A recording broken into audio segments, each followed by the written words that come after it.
Hello everyone, welcome to What If Deku was trained by Yujiro Hanma, Jack the Ripper, Garou and Sasaki Kojiro Part 2. Before we start, please go support ancalagonintheblack for writing that awesome fanfic. This is the translated version I made. There will be some wrong he or she calling here because it's translated, so let me clear this. Deku is a male in this story. Chapter 15. Izuku was staring at that number 2 flame hero among all of them, who didn't seem very good-humored, but he didn't seem angry either, but had a more serious expression on his face, making it clear that if he was going to talk, it was going to be about a matter regarding Todoroki. But this clearly didn't matter to Izuku, as he continued walking, passing by him, and was going to keep walking if it weren't for him starting to talk. Endeavor. You don't know what you did, brat. When you beat Shoto in his fight, you not only showed enormous potential to be a hero, but you broke the commitment I made with the Aoirozu family. You don't know how much it cost me to do that. Izuku. Well, I'm afraid I don't care about having done that, because to be honest, I made a promise to someone that I was going to break that promise, and when I make a promise I keep it. Endeavor. If you do win this fight, the sports festival, you don't know what's going to happen, all the bad things that are going to happen because of you. Izuku. I know everything that could possibly happen, but I don't really care. Let's just say I want to prove something. Endeavor. What is that? Izuku. If I win this festival, I'll tell you my answer in front of everyone. Saying that, he continued walking, leaving Endeavor aside, who didn't seem very happy with how the green-haired man had just treated him.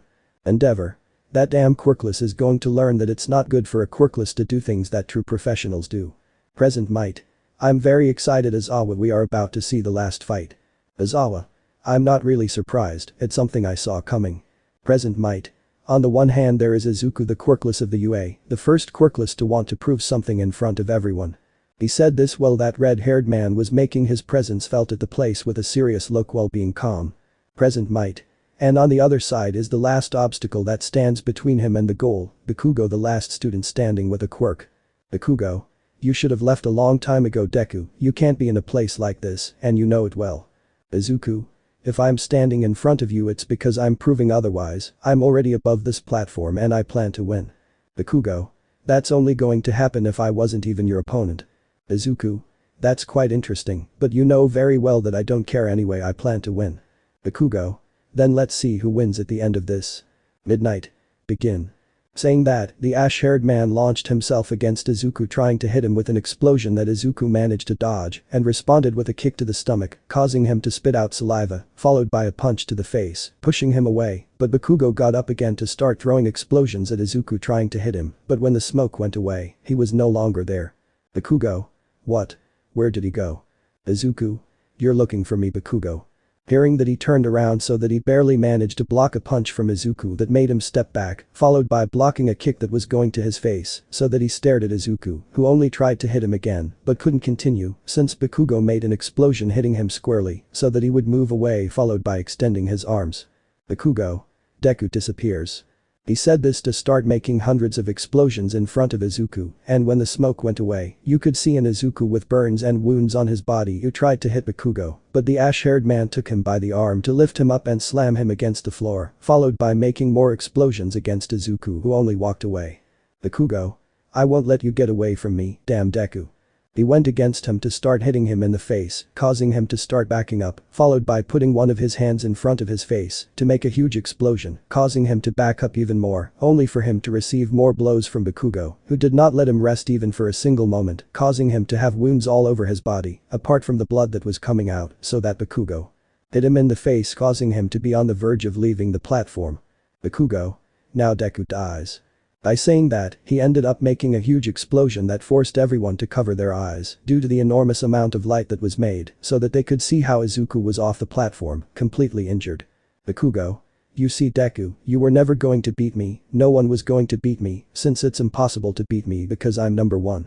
He said this excitedly while listening to everyone celebrating until he heard what sounded like 2 palms colliding together, making all the noise go quiet. Izuku. You're done thinking about how to beat me.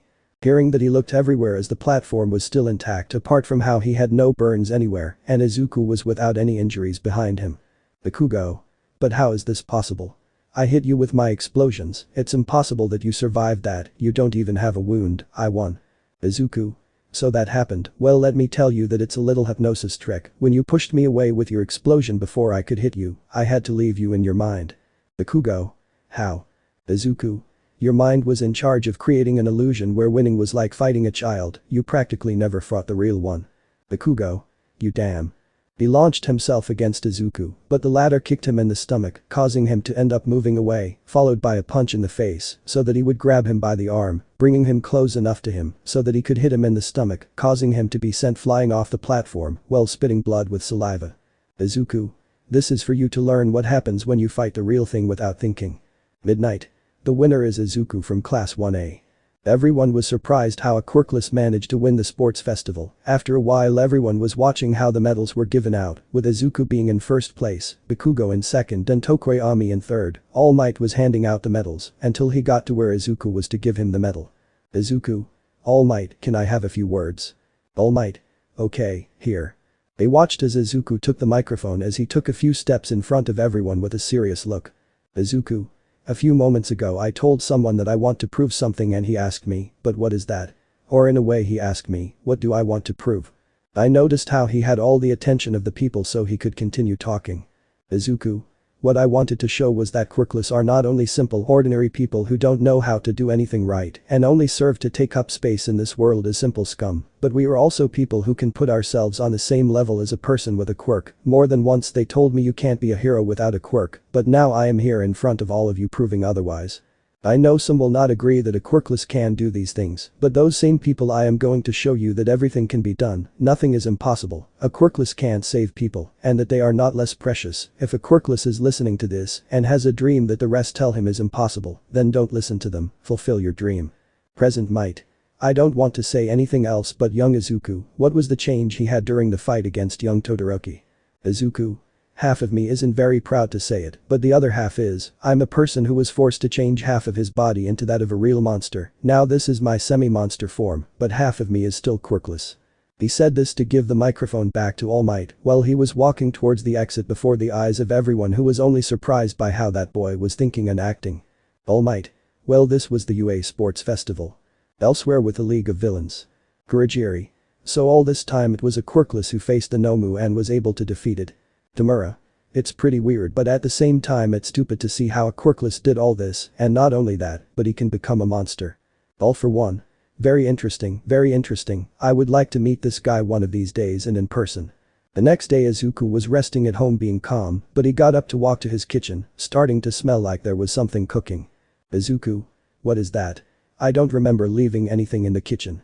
When I went into the kitchen I noticed that it was arranged in a certain way, since one part of the kitchen was a mess and the other was not. Izuku. What is this? He began to hear footsteps so he became serious to hide in a place where he could not be seen. When the person entered the kitchen Izuku proceeded to attack, but when he saw who it was he stopped immediately so that he would collide with the person, staying with this enzyme of his. Izuku. Momo, what are you doing in my house? Momo. Hello Izuku, first good morning and second I'm only at your house because it's the right thing to do. Izuku. Wait, what? I don't understand. Momo. Look, you're back to normal. He said this as he handed a mirror to the boy who took it to see that his right eye and hair were back to normal. Izuku. It seems that I don't fully control my semi-monster form, it seems that I need some things, but you still haven't answered my question. Momo. Well, let's say that the moment you defeat Todoroki I can have what I wanted. Izuku. And what did you want? Momo. Well, let's say that when I went to complain to my parents when I found out that they made an arranged engagement with Todoroki's family, let's say they said one thing. Izuku. Something tells me I'm not starting to like where this is going. Momo. I was told that if someone defeats Todoroki in public and in a place like the sports festival then, and only then will the person who defeats him be able to get engaged to me. Izuku. And then you came to me even though you knew you didn't have much chance of beating that Vickler, even though Todoroki was stronger than me at the time. Momo. Yes, I was thinking about how I could free myself in another way, since I didn't want to marry the first person who defeated Todoroki until you appeared. Izuku. I still don't understand. He watched as the girl approached him to give him a kiss, surprising him. Momo. In other words, I like you. She said it with a smile surprising Izuku who just stared at her. Momo. By the way, this might interest you. We received an email. He said this while passing a letter to the green-haired man who could only open it. Izuku. Young Izuku, for having won the sports festival, we want to propose that you come to a very special island, and if you have problems choosing who can come with you, we will let you know the next people who will come. He said this to start looking at the list of people. Chapter 16.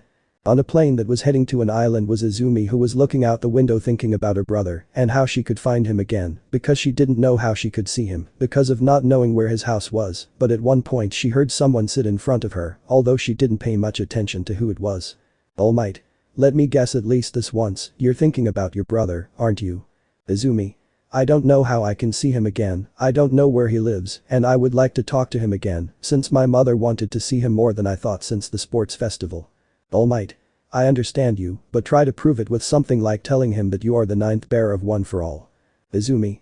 I don't know if that works, and besides, you wanted to give him that power before, I don't know how he'll react if he finds out. All might. Remember I told you that when I proposed it to him I was thinking of giving it to him or someone else. Izumi. If I remember, it was when you gave me One for All. All might. Well, the truth is that he rejected me, he didn't want my power. But that Izumi was surprised. All might. By the way, I almost forgot to tell you that when we arrive I want you to meet some people. When they arrived, the same things from the original story began to happen until they reached Avi's laboratory where they talked for a few moments. Avi. Hey Melissa, why don't you take Izumi to see part of the island? Melissa.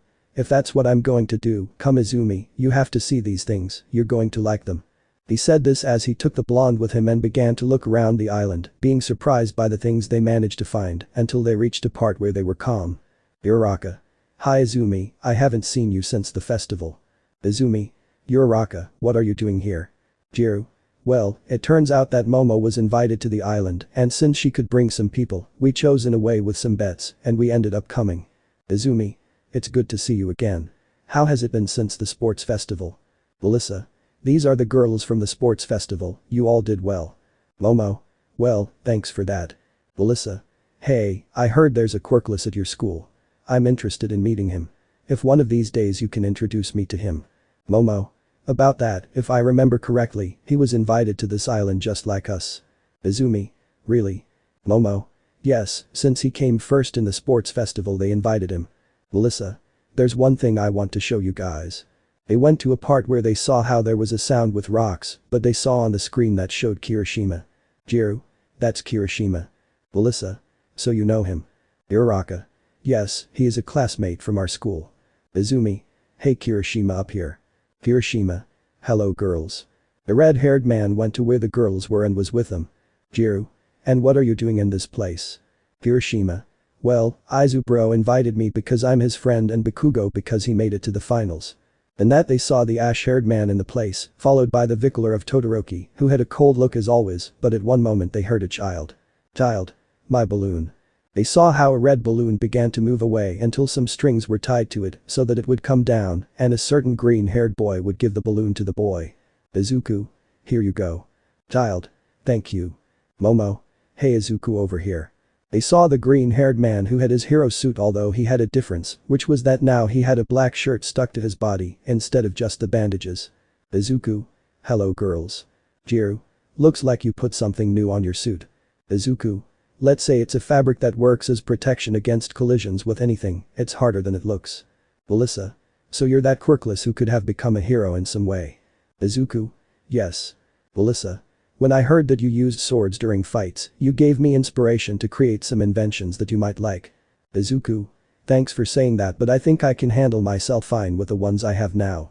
He said it with a smile, all seen by a brunette who was slightly jealous. Everything happened like the original story until the point where they gathered for the party, with everyone arriving, the last of these being Izuku. Lita. Izuku, you have to arrive earlier. Izuku. Don't bother now. Jiro. Where is Bakugo and Kirishima? Izuku. They said they were going ahead, I think they got lost. At one point they heard an alarm starting to go off so Izuku could approach a window where all the people were watching the heroes being taken by the villains so he could return to the group. Izuku. It seems that all the heroes can't do anything now, the whole place is being run by the villains. Mineta. What do we do? Lita. We have to wait for some help to come so we can fix this. Izuku. Hey Melissa, you know this place, tell me, how can we regain control? Haminari. You're not serious about facing the villains. Melissa. At the control center, but I think they're going to see a lot of danger there. They saw him take some gloves out of his pockets which he put on while he was serious. Izuku. In that case I want you to seek shelter, hide and not let yourself be discovered. When I get to the control room I will call you so I can find out how to regain control of the building. Lita. But Izuku, you can't do it alone. Izuku. If I could survive the near death of a Nomu that was made to kill All Might, I think I can handle some simple villains. He said this as he started walking with a serious look on his face, but he noticed some of his companions walking beside him. Izuku. What are you doing? Momo. We were also in that attack, we can accompany you in this. But that he had a smile to continue walking next to the boys. They walked to a room where there was only some vegetation, but they saw how the elevator began to go down to show some villains only for the same thing to happen, arriving at a hallway where they began to be surrounded by some robots. Uraraka. This is bad. Izuku. I want everyone to go to the control room. I'll take care of them. At one point the robots were fired a cannonball to see Momo. Momo. We're staying, Izumi, Melissa and Uraraka can go. Melissa. Before I go I have to give you something. They saw how he took out a piece of metal to give it to Izuku who just by pressing a button could see how a kind of lightsaber was made. Izuku. I think I like it. Melissa. It can increase its attack range if you like that even more, it can cut through anything. Izuku. In that case I'm going to have fun for a while. The girls began to leave the place while Izuku advanced towards the robots. Izuku. Let's see how these things hold up.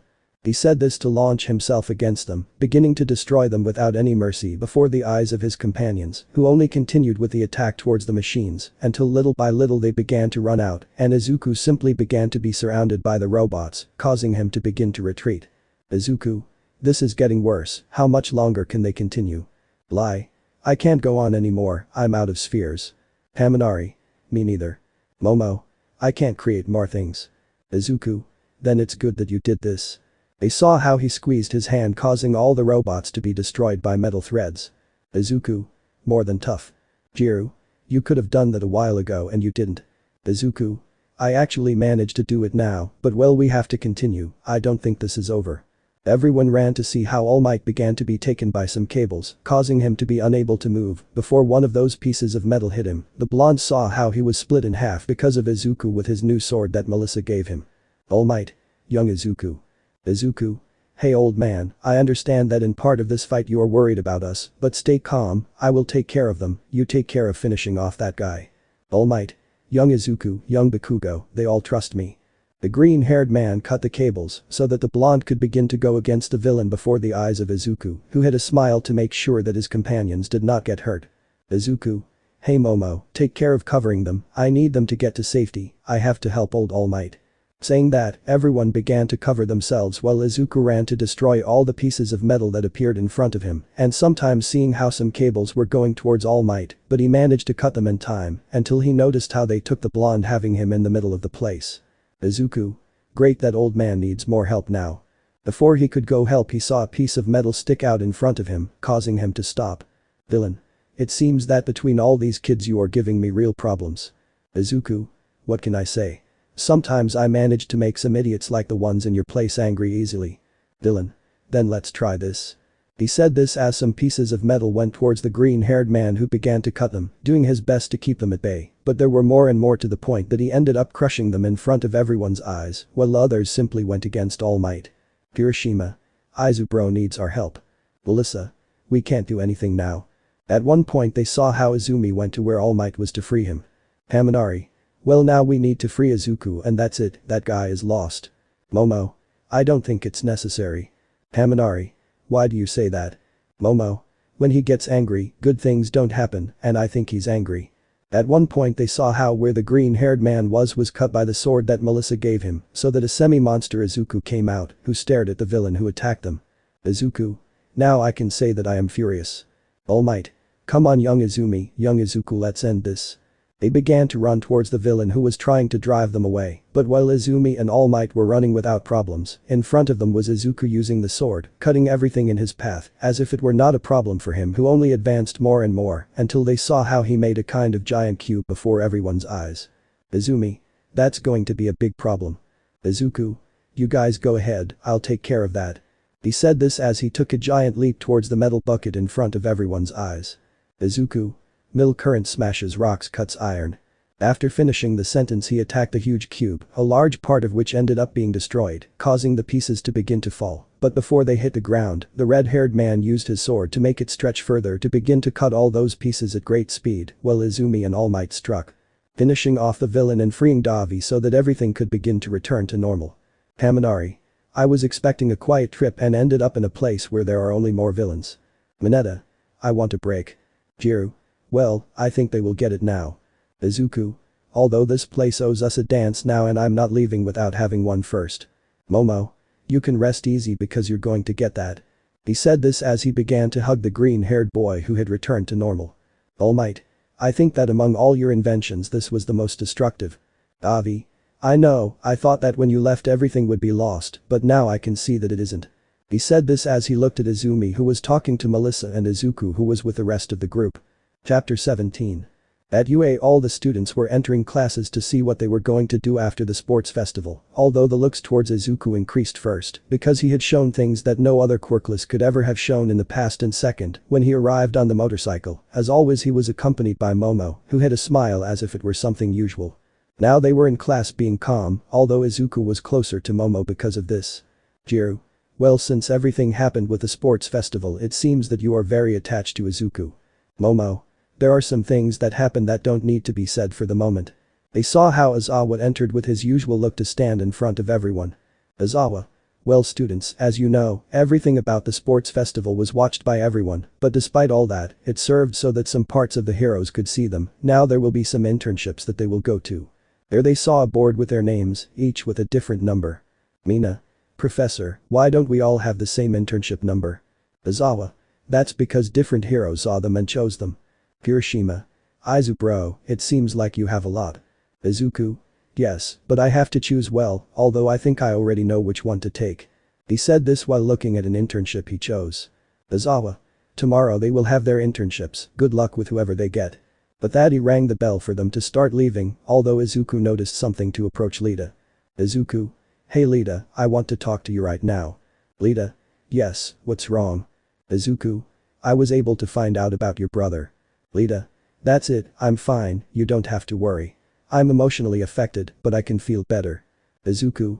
I'm not interested in your insides but in what's outside. Lita. What are you talking about? Izuku. I know very well that it was Stain who did that to you, and if you want revenge on him, you will look for him and you will try to get revenge, but the result will be your death. Lita. You don't know anything about me, just because you beat me doesn't mean you know all of me. Izuku. It's true I don't know your thoughts perfectly, but I know your limits and what happens if you break them, but apart from that I know Stain, I heard a lot about him, and with everything I could hear, I have a clear idea of how dangerous he is. Lita. So what do you think? Izuku. You're going to die. If you look for him and you don't have anyone's help you will undoubtedly die because of how stupid you are. Without a doubt that is more than clear. My teacher was Jack the Ripper, he taught me how to get to know people without ever seeing them. Just think about this. He said this to turn around and start walking away from the blue-haired boy who lowered his head totally discouraged by what the green-haired boy told him. The next day everyone was in different places as Izuku entered a hero agency. Man. Are you looking for something? Izuku. Yes, I'm looking for the heroine Mirko. Mirko. Well, you're lucky, you weak piece of trash. I look at the rabbit heroine who had a smile on her face. Izuku. I understand that the heroine MT. Lady is also staying at this agency for a few days. MT. Lady. Yes, what's wrong? Mirko. Better question, why did you want to come? Izuku. I was able to learn that among all of you, you are the ones who have the greatest brute strength on the side of Mount Lady and Mirko due to their powerful kicks. It turns out that I want to improve my strength and improve my legs, since my kicks are the weakest part. Mirko. Sounds good but keep in mind that you won't be the only one. Then he noticed a girl who stood in front of him. MT. Lady. She is Kami of the Shiketsu. Izuku.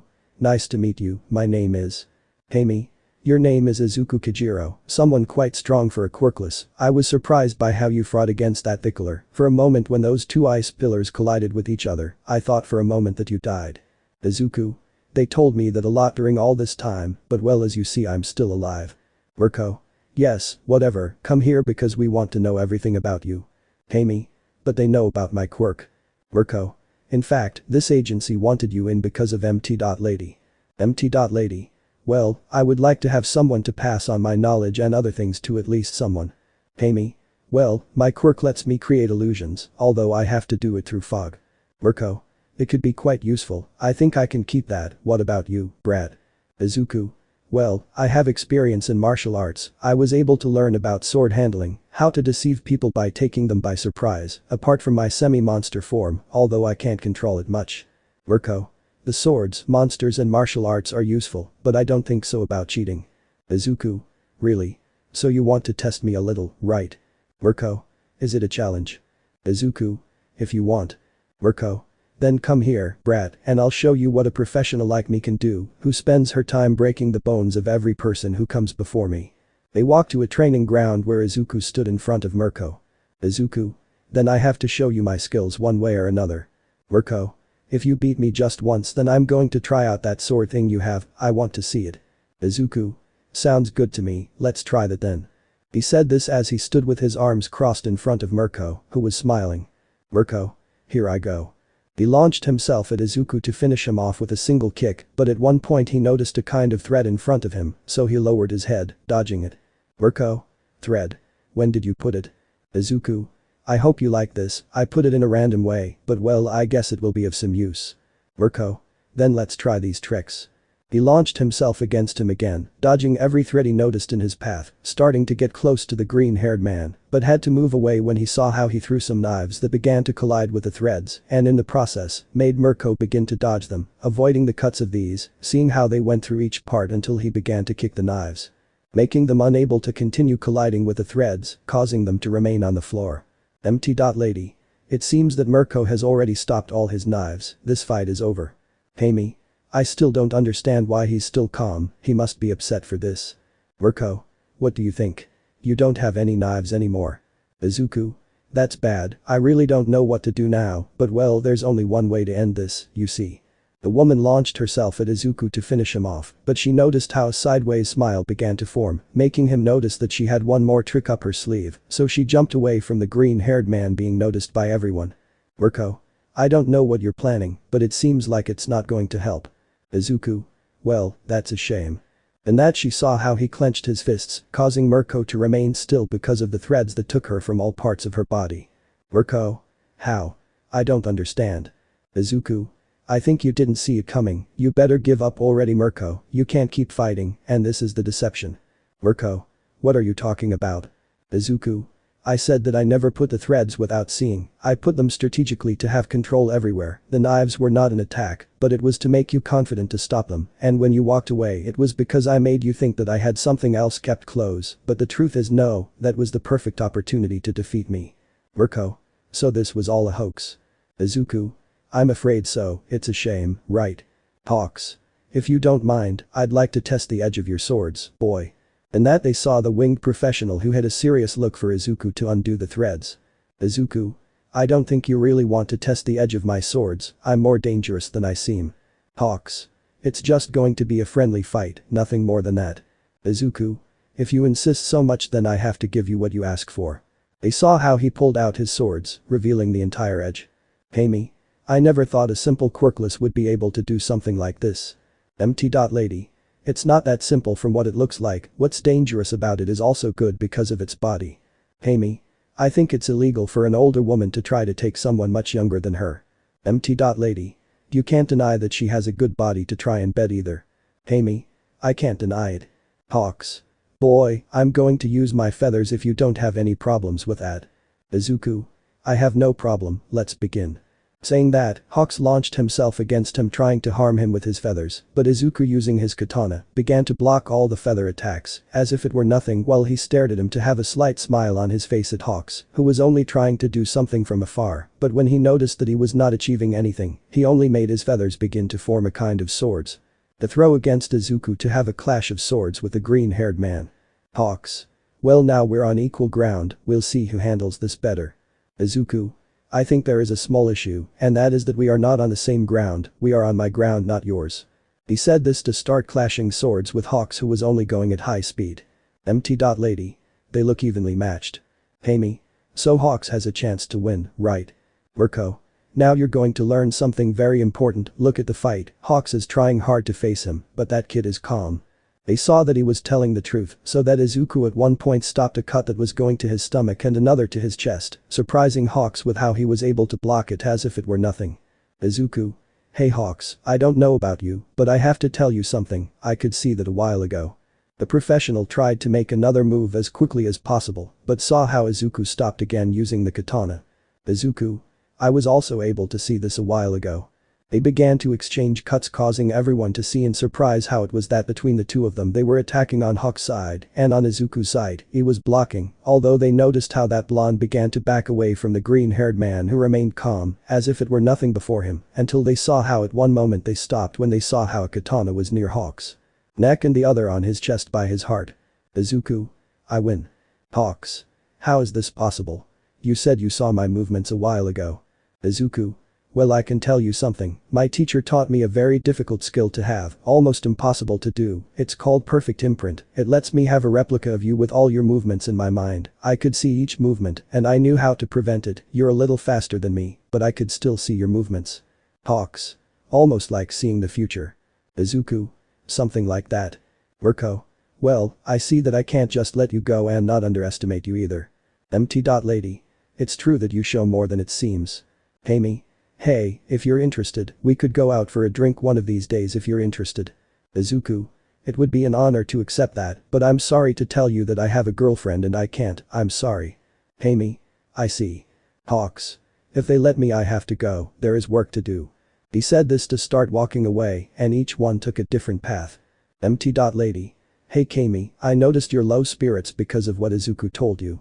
Amy. So what can I do? Lady. Well, I can advise you not to give up, do everything possible to get it for yourself. Amy. Sounds good to me, I'll do that. He said it with a smile, making the heroine have a smile. Lady. Don't forget that there are some heroines who want it, either. She said it with a smile as she walked away, making Kami look at her for those words. Chapter 18. The days began to pass in which the boy had trained with the heroines and more occasionally with Hawks, apart from noticing how Kami tried to seduce him, but in the end, Izuku always ended up rejecting anything that had to do with a date. Now he found himself walking through the streets during the day with the two women and Kami, who just looked everywhere patrolling the place, while Kami was talking a little to Izuku, continuing with those direct ones that the green-haired boy noticed, but acted as if he didn't notice. Mirko. Okay, you two, if you've already fallen in love, with a little luck, if you have, I want you to try to find a villain. Amy. If it were that way we wouldn't have to wait until night or go through slums, since only the biggest ones appear during the day. Mirko. Although it may not seem like it, they can be found during the day. Izuku. And as always Mirko is right now inside one of these buildings there could be a group of villains. Mirko. I like the way you think, tell me, do you notice anything? Izuku. To be honest, not much, everything seems normal, although I would like to try something. Mirko. You can go ahead and move forward. He watched as he jumped up onto a flat to start moving forward until he stopped to take out some binoculars and start looking. Izuku. Bingo, I have something in mind. Lady. What is it? They communicated through a communicator. Izuku. Looks like I found Stain the hero killer. Mirko. Stay where you are, we'll go to where you are. Izuku.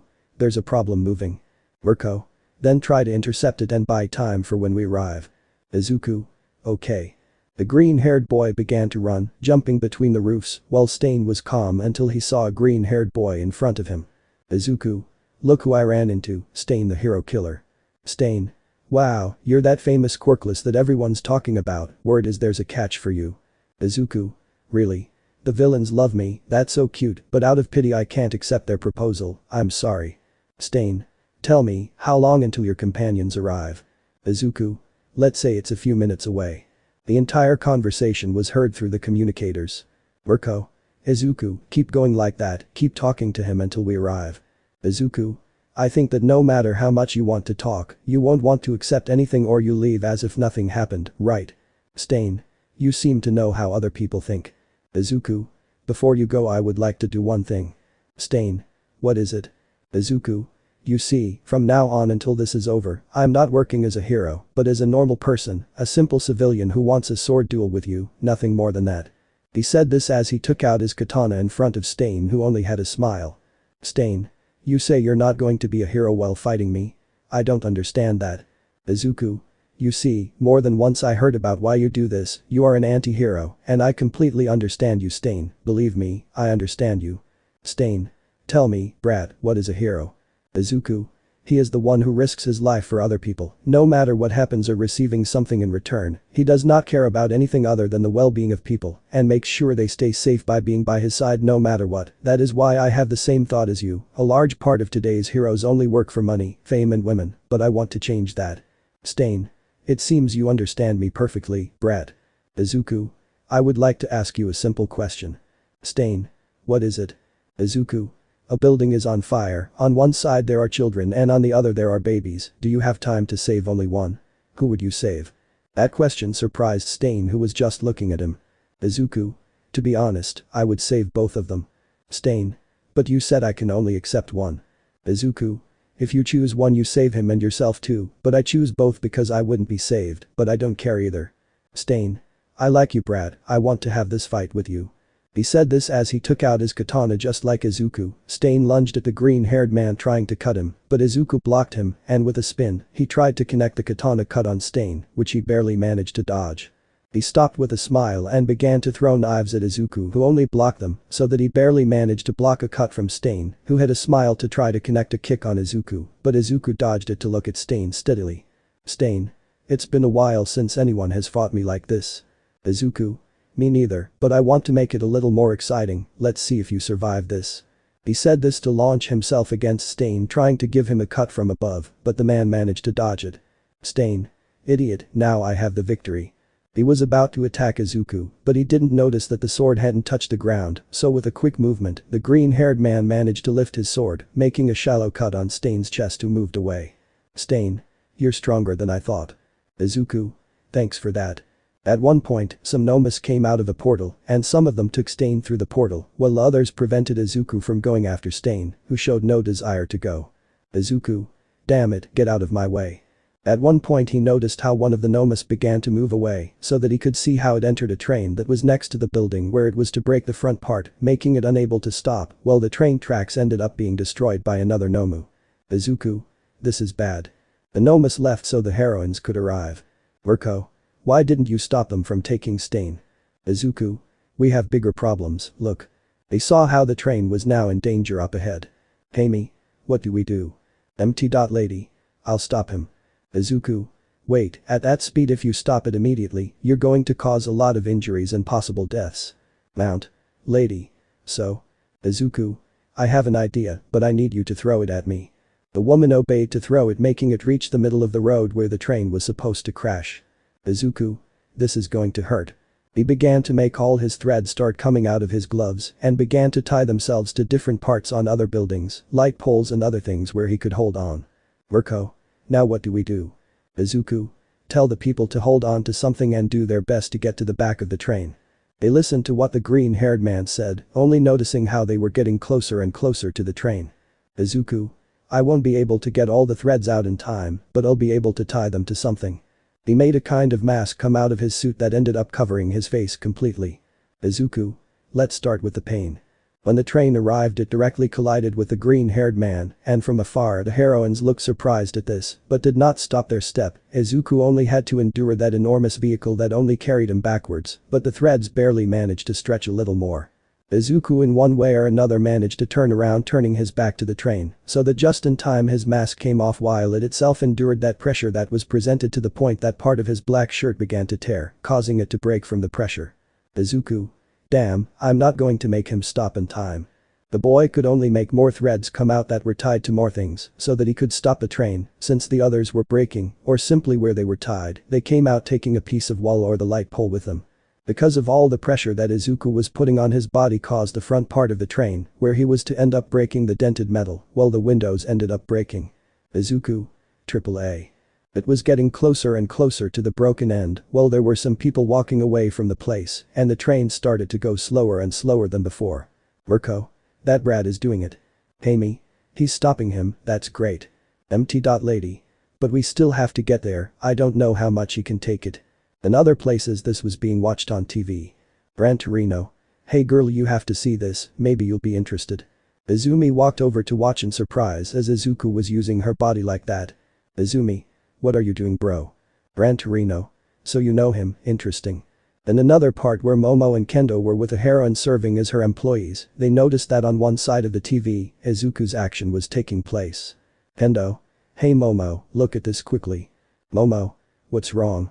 When I look at the screen it gets closer. Momo. What happened? What is he doing there? The green-haired man was closer, but the train was going slower as if it were stopping. When he arrived, only the front part was beginning to fall, and at the same time the last threads that were tied were breaking. Before it fell completely, using the last of his threads in his gloves, he tied them, making the train stop. Izuku. I did it. He was about to fall when removing the threads, but at the last moment Lady grabbed him, preventing him from falling. Lady. Rest easy, you earned it. Mirko. That brat did it. After a while in the hospital, Izuku was sleeping on a stretcher after what he did, although Kami was next to him. Kami. I may not be able to see you wake up, but I can do this, and when you wake up I will send it to you. He said this to give her a kiss on the mouth while at the same time taking a photo to separate themselves. Kami. I will enjoy it a lot when we see each other again, love.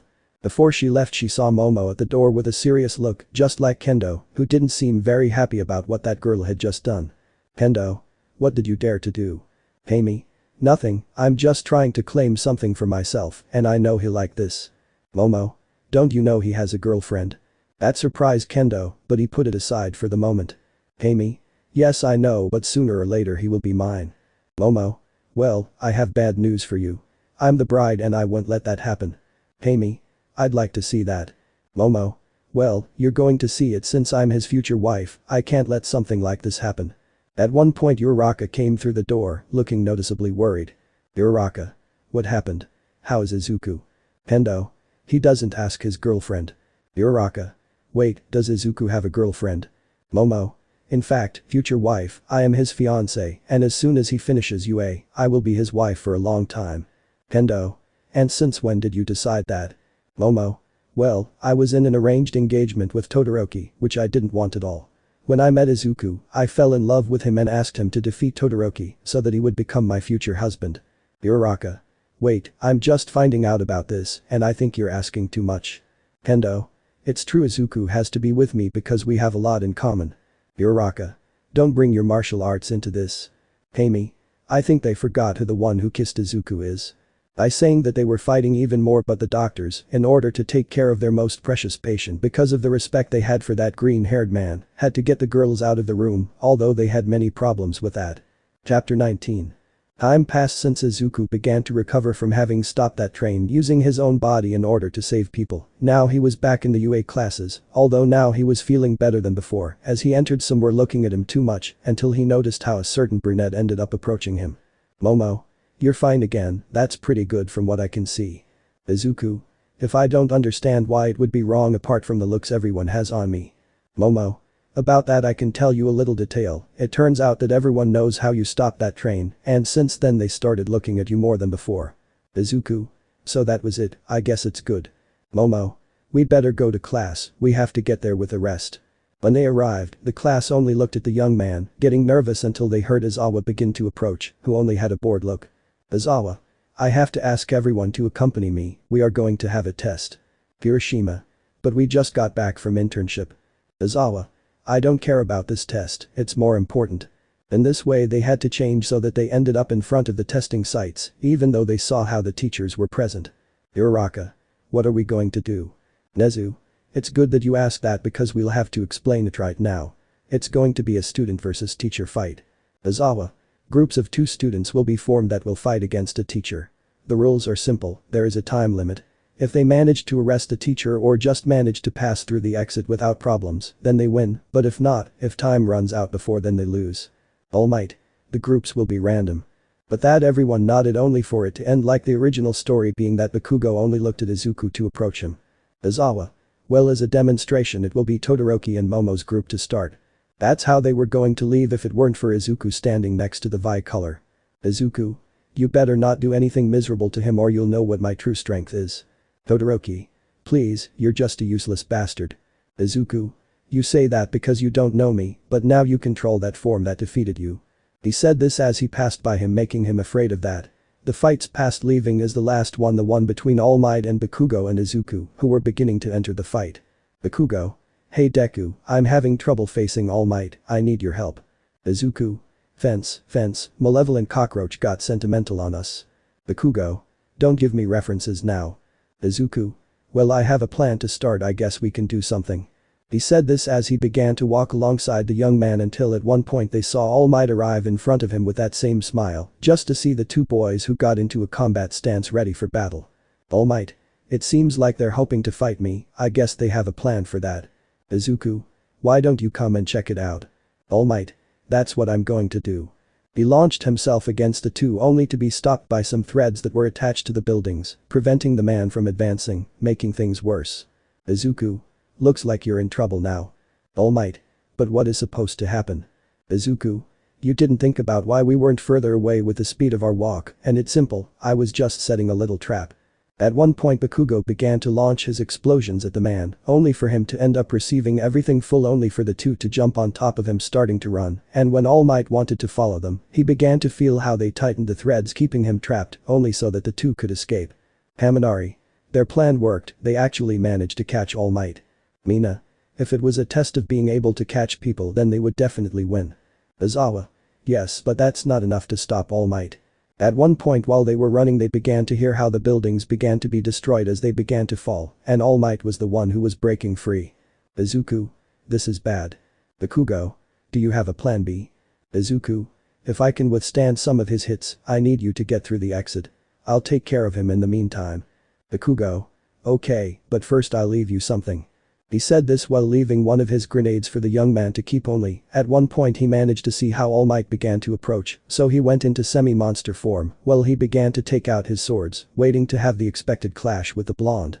Izuku. Now 1000 image defense.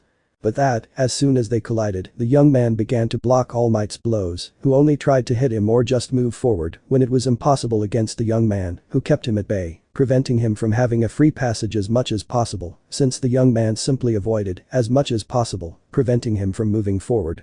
All Might. Come on, young Izuku, you really don't plan on giving me free passage. You're certainly good, you even turned into your semi-monster form before starting. Izuku. I can't take you lightly, you're someone too strong to be able to maintain. All Might. Then let's get on with this. He increased the blows trying to get through Izuku's defense, who at one point ended up breaking one of his swords, only for him to continue blocking, although with only one sword having no choice but to continue in the same way until that sword could not take it anymore and ended up breaking something that he took advantage of only to be able to hit the green-haired young man, causing him to spit blood as he fell to the floor while the man had a smile. All Might. It seems you are defeated now. At these words the young man began to get up with difficulty just to look at him fixedly. Izuku. Don't think that I'm going to fall like that, I just plan to keep fighting until I can destroy you, miserable. The young man launched himself to start a fistfight with All Might, where the young man tried to deflect all his blows, but it was not in a successful way, only for him to end up receiving some blows, causing him to step back, only to stare at him with difficulty trying to continue, despite his blood beginning to fall to the floor, but the young man did not care, he tried to do everything possible to be able to continue. Sato. How much longer can it go on? Shoji. He is facing All Might alone, but despite receiving blows he does not think about backing down, he only tries to stay standing so that Bakugo can pass. Yujiro. He knows he can't do anything against All Might no Bakugo, but if he can keep him in place long enough for Bakugo to pass, then it will be better for him. During the fight, Momo just watched worriedly as the green-haired man fought against All Might, doing his best to stay standing in order to win that fight using Bakugo. All Might. You are strong, young Izuku. I will not deny it. Despite not having a quirk, you are capable of resisting my power without problems, something I have not expected in a long time, but I do not plan to lose this fight no matter what happens. At one point he hit Izuku, causing him to spit blood as he flew away, only for him to start going through some buildings, ending up on top of some rubble, with blood coming out of his mouth and wide eyes without pupils. Bakugo.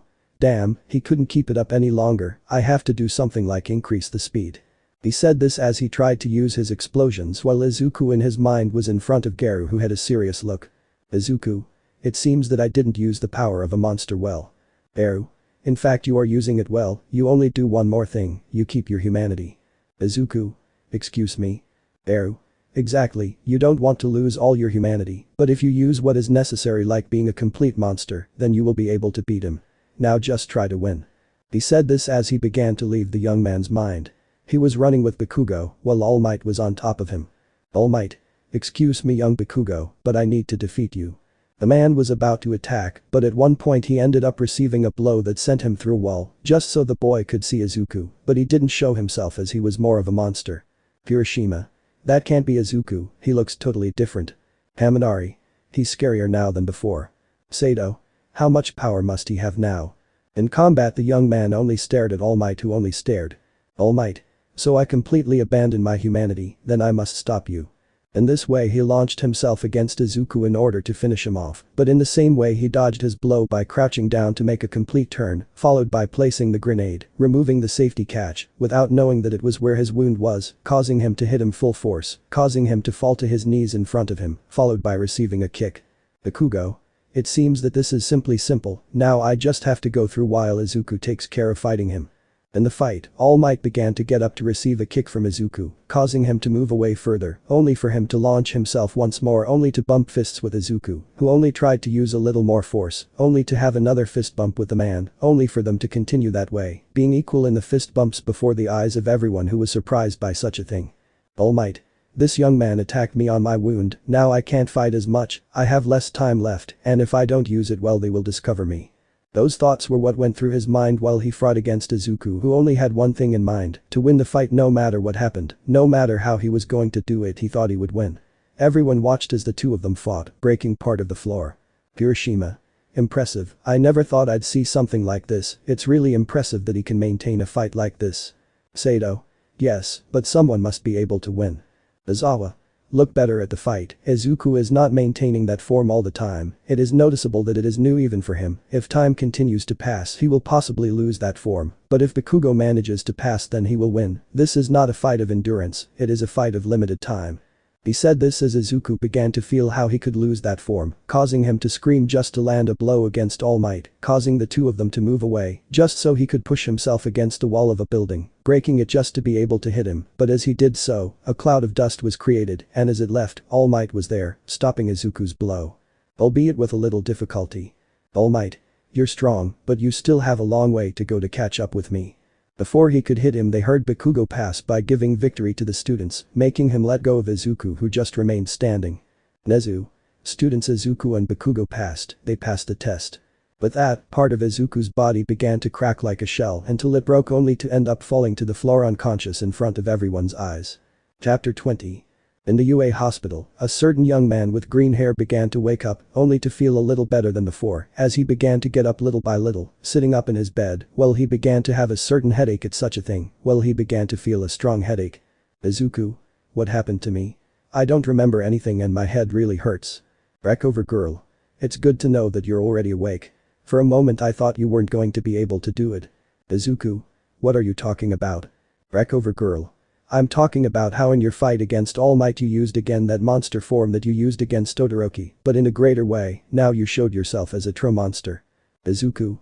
So you're talking about my complete monster state, I never thought I'd have to resort to that part of my being, it really left me bad, but I imagine I beat All Might up if I'm not mistaken. Wreck over girl. You didn't really beat him up, but you did give him some good hits. But that the young man began to feel happy as he began to get out of bed with some pain. Izuku. Boy, some parts of my body really hurt, I guess I have no choice but to continue with this. The young man left the medical wing to be able to go directly to his entire class, and when he barely arrived his classmates began to look at him, surprised by how he managed to return despite the fact that he had recently ended up receiving one of the biggest beatings of his life. Hiroshima. This is really impressive that you came back despite your injuries, this is great. Izuku. Well, I guess it's a good thing, but it's not that great anyway. Momo. For a moment you had us all very worried about the damage you received. Izuku. Well I guess it does become a bit worrying when someone uses their full monster form. Momo. I actually talk about how you had to fight giving so much of yourself. Hiroshima. Still, it doesn't take away the fact that it was great how you managed to hold your own against All Might was impressive. The young man only noticed how some came to admire the things he was doing, despite not having a quirk, it did not take away the fact that he was quite strong compared to his classmates, even managing to beat Todoroki himself, who was supposed to be the strongest among quirks. Izawa. Everyone listen up and stop causing a ruckus. But that everyone went to sit down, just waiting for their teacher's words. Izawa. As you know, some managed to pass the tests while others not so much, although in any case everyone will be able to go to the camp, but those who did not pass will have to deal with certain things. He said this while everyone just came to rejoice for such a thing. Everyone had to prepare to be able to go to the camp, so they only went to the bus where they began to prepare things like Class B, although a certain idiot had to speak at that moment. Monoma. I heard that many of Class A did not pass their test, that means that Class B is better than A, we are superior. Izuku. Yes, but I would like to know about your professionals. Monoma. Excuse me. Izuku. Well, we faced Midnight, Cementos on their turf, against Izawa, and let me not forget that with Director Nezu, who is someone very intelligent, we had to fight against All Might. I wouldn't like to say that we are superior for being arrogant, but if I get to the point in terms of confrontations, we surpassed all of you because we faced the most dangerous of the UA. With his words he managed to silence the arrogant blonde who left angry about such a thing. Pendo. Finally, until someone manages to leave him speechless, I've been waiting for this moment for a long time. Ibara. Hey Izuku, we heard that you had to face All Might. I don't think you did very well, although you managed to pass. Izuku. Well, I had to use more of the strength I had, and I managed to overcome my planets, but well, I guess yes, I managed to get through. Pendo. If you need help with anything, don't hesitate to count on me. He said this while giving a smile to the green-haired boy who could have reciprocated in the same way but was taken by a certain black girl who took him away. Momo. Yeah, well, now we have to go. When they entered they could only begin to leave, although Izuku became nervous since he did not know why he felt like a piece of meat that was among some predators who wanted that piece of meat for themselves, something strange because he was only near Momo and Uraraka. Izuku. So I guess interesting things happened while I was unconscious in the end. Uraraka. Not really, but there was a lot of talk about that way you used. Momo. Now that you mention it, it's the first time you've used it. Izuku. My complete monster status because I can simply say that yes, it is the first time I use it. Momo. Then I guess you're going to need help with someone who can create things. Uraraka. Or maybe you can train alone, one thing you're going to need is some support. Izuku. Thanks for wanting to help but I guess I can do it alone. The two girls looked at each other defiantly while Izuku began to feel the same as before. Izumi. How long do they give him to live? Shoji. The way it is going, a week. Ajiro. If we lock him in a room with those two, possibly 2 days or less if they fight before. Kirishima. Wanna bet some money? But that they watched their partners act as he began to accept the same thing. The hours passed and they arrived at a kind of mountain where they could only begin to prepare their things leaving their bus, although Izuku's senses became activated, therefore he began to take some of his things as he went to leave. Sato. What do we do in this part? Todoroki. We should probably walk to camp. Izawa. And they are not wrong, but first they must meet some people. He said this while that group Pussycats was slowly starting to come out, even though they are 2 members. Mandalay. It's a class 1 a treat, you should know that we are going to give you a surprise test, you must reach the foot of the mountain within 3 hours, and you must do it through the forest. With their words they looked at each other until someone gave some wise words. Haminari. Run to the bus. But that they tried to go, but in a second Pixie Bob came to touch the ground to be able to make everyone start to fall from that place, but before they had the chance to touch the ground, a certain green-haired boy who luckily with his senses, managed to know that something like this was going to happen, made some threads come out of his gloves that were tied to the trees to prevent everyone from falling. Izuku. Wow, that was really close. Mineta. They almost killed us, actually. Haminari. Just a little more and we would have arrived. Momo. Then we'll have to get to the camp within 3 hours, I think if we use our quirks well we can get there on time. Izuku. Maybe, but we have to count on the bad luck that they possibly set traps or did something along the way. Mina. So what's the advice? Izuku. Attack everything they see like this. He said this as he jumped towards a part where they saw him hit some kind of monster made of earth to destroy it. Izumi. How did you know about that? Izuku. When I had this thing of being a monster I was able to have the chance to have an enhanced sense of danger that way, I could imagine that they were going to prepare something like this because of their intentions. Shoji. I think this kind of thing can be quite helpful. Kirishima. So if we're going to have to fight part of the way to camp then let's go as soon as possible. That way like the original story where everyone had to advance while they managed to destroy the earth monsters with some ease as they advanced although they became weaker because of the tiredness they were having at that moment. Everything happened until they reached the camp where when they could barely get there they were only beginning to be tired because of such a thing. Haminari. Why did they have to take such a long road? Shoji. There are still things that don't make sense. Mineta. It's true, we're all tired except Izuku. He said this while some looked at the green-haired man who did not appear the same as the rest. Izuku. That's because unlike you, I've been training since I was little, apart from my body, since I don't depend on a quirk, I had to know how to handle myself in hot places, as well as other low temperatures, not to mention that my house is located in a forest, therefore I know how to handle myself in these types of places unlike all of you. Uraraka. This is almost torture, really. Sato. I think we need to have more training like Izuku if we want to get used to these kinds of places. Mandalay. Well, if it makes some things better for you, you can try going to some hot springs that we have, since you have arrived, maybe that could be something good. With his words he saw how from one moment to the next, everyone began to leave except Izuku who only looked at them for such an act. Izawa. They really needed this kind of thing. The young man with green hair noticed a child for a moment, only to approach him, especially because he had enough curiosity in his gaze to kneel down to his height. Izuku. Hey, are you okay? Kota. Yes, you don't have to behave like that if you don't want to, and you can leave like the rest of your friends. Izuku. Hey shorty, I know very well that something is going on that you are trying to hide from me. Kota. What makes you think I'm hiding things? Izuku. Because that look you have when the whole class went to the hot springs, I had the same look when I was your age, and I know it's because of a specific hatred for something in particular, that's why I have doubts. The young man left alone in front of Izuku's gaze, who sighed at not having any answers and went to the hot springs, where upon arriving he saw how his companions were almost with their heads underwater. Kaminari. I needed this right now. Sato. It feels so good. Hiroshima. Hey Izu bro, you better come relax a bit. The young man walked to get into the hot springs, and many of them, despite noticing that well-worked body, had scars among them, claws as if they were made by animals, and it was the first time they had paid attention to that, despite all the times they went to the locker room. Shoji.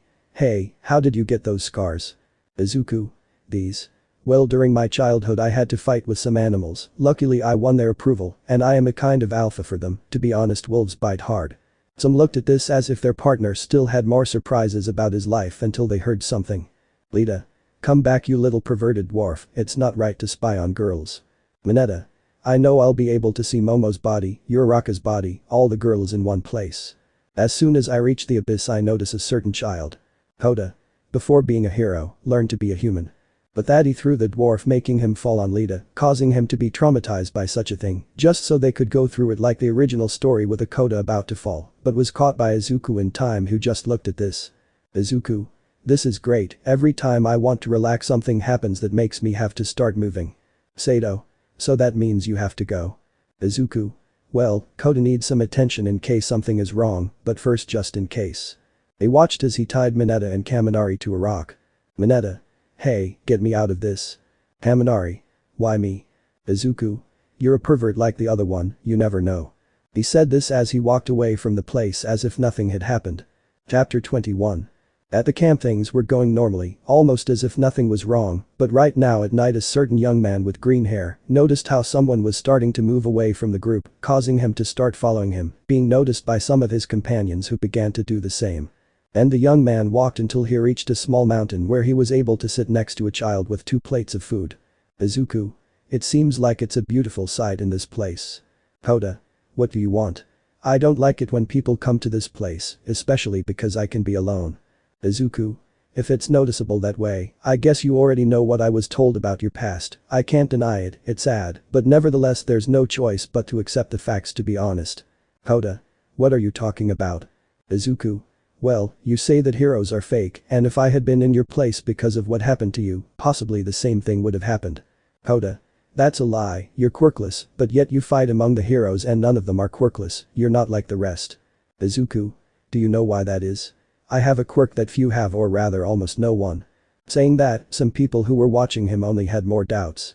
Hendo. What do you mean he has a quirk? This doesn't make sense. Momo. I also don't understand why he would have used it in his fight against Todoroki instead of damaging himself more. Uraraka. What's wrong with that? The boy looked at the young man who had a smile, having doubts about that too. Kota. What do you mean, a quirk? Izuku. Exactly, my will is of an unbreakable iron, something that does not allow evil to pass, because if a villain tries to do harm in my presence, then he must kill me before that. Kota. I see that it's just plain nonsense. Izuku. It is not, thanks to that will I managed to enter the UA. I managed to face a Nomu that was made to kill All Might. I managed to win the sports festival. And most importantly, I managed to stop a train from falling with innocent people. The will is what allows us to remain standing. I leave you an example of a story that I heard a long time ago from a teacher. Kota. Now a story of the will, what nonsense. Izuku. Just listen, gods against humans in a tournament, if humans lose then humanity dies. In the first fight humanity ended up losing. The second was Zeus, father of the cosmos, against Adam, father of humanity. The two faced each other face to face. Adam fought only to protect his children. It was not out of hatred, revenge or anything else. The gods only want to protect their children. The two fought, and no matter how much Adam was against the ropes, he managed to make that fearsome deity of Olympus kneel before him. Kota. So he won in a nutshell. Izuku. No, the rules are simple. To win you must kill your opponent, and even though Zeus was on his knees, the truth is that in the course of the fight in all those blows the father of humanity died. But even if he was not alive, his will took care of the rest. He took charge of facing the deity, and he took charge of preventing him from falling to the ground when the fight ended, in short. He died standing without kneeling before the gods, as it was always that way. Thanks to that will that he passed on to his offspring, everyone was able to beat the gods. Kota. It sounds kind of cool and sad to see, but it could be fake. Izuku. We live in a world where people have powers, where monsters exist, and this story is as real as the food you're eating.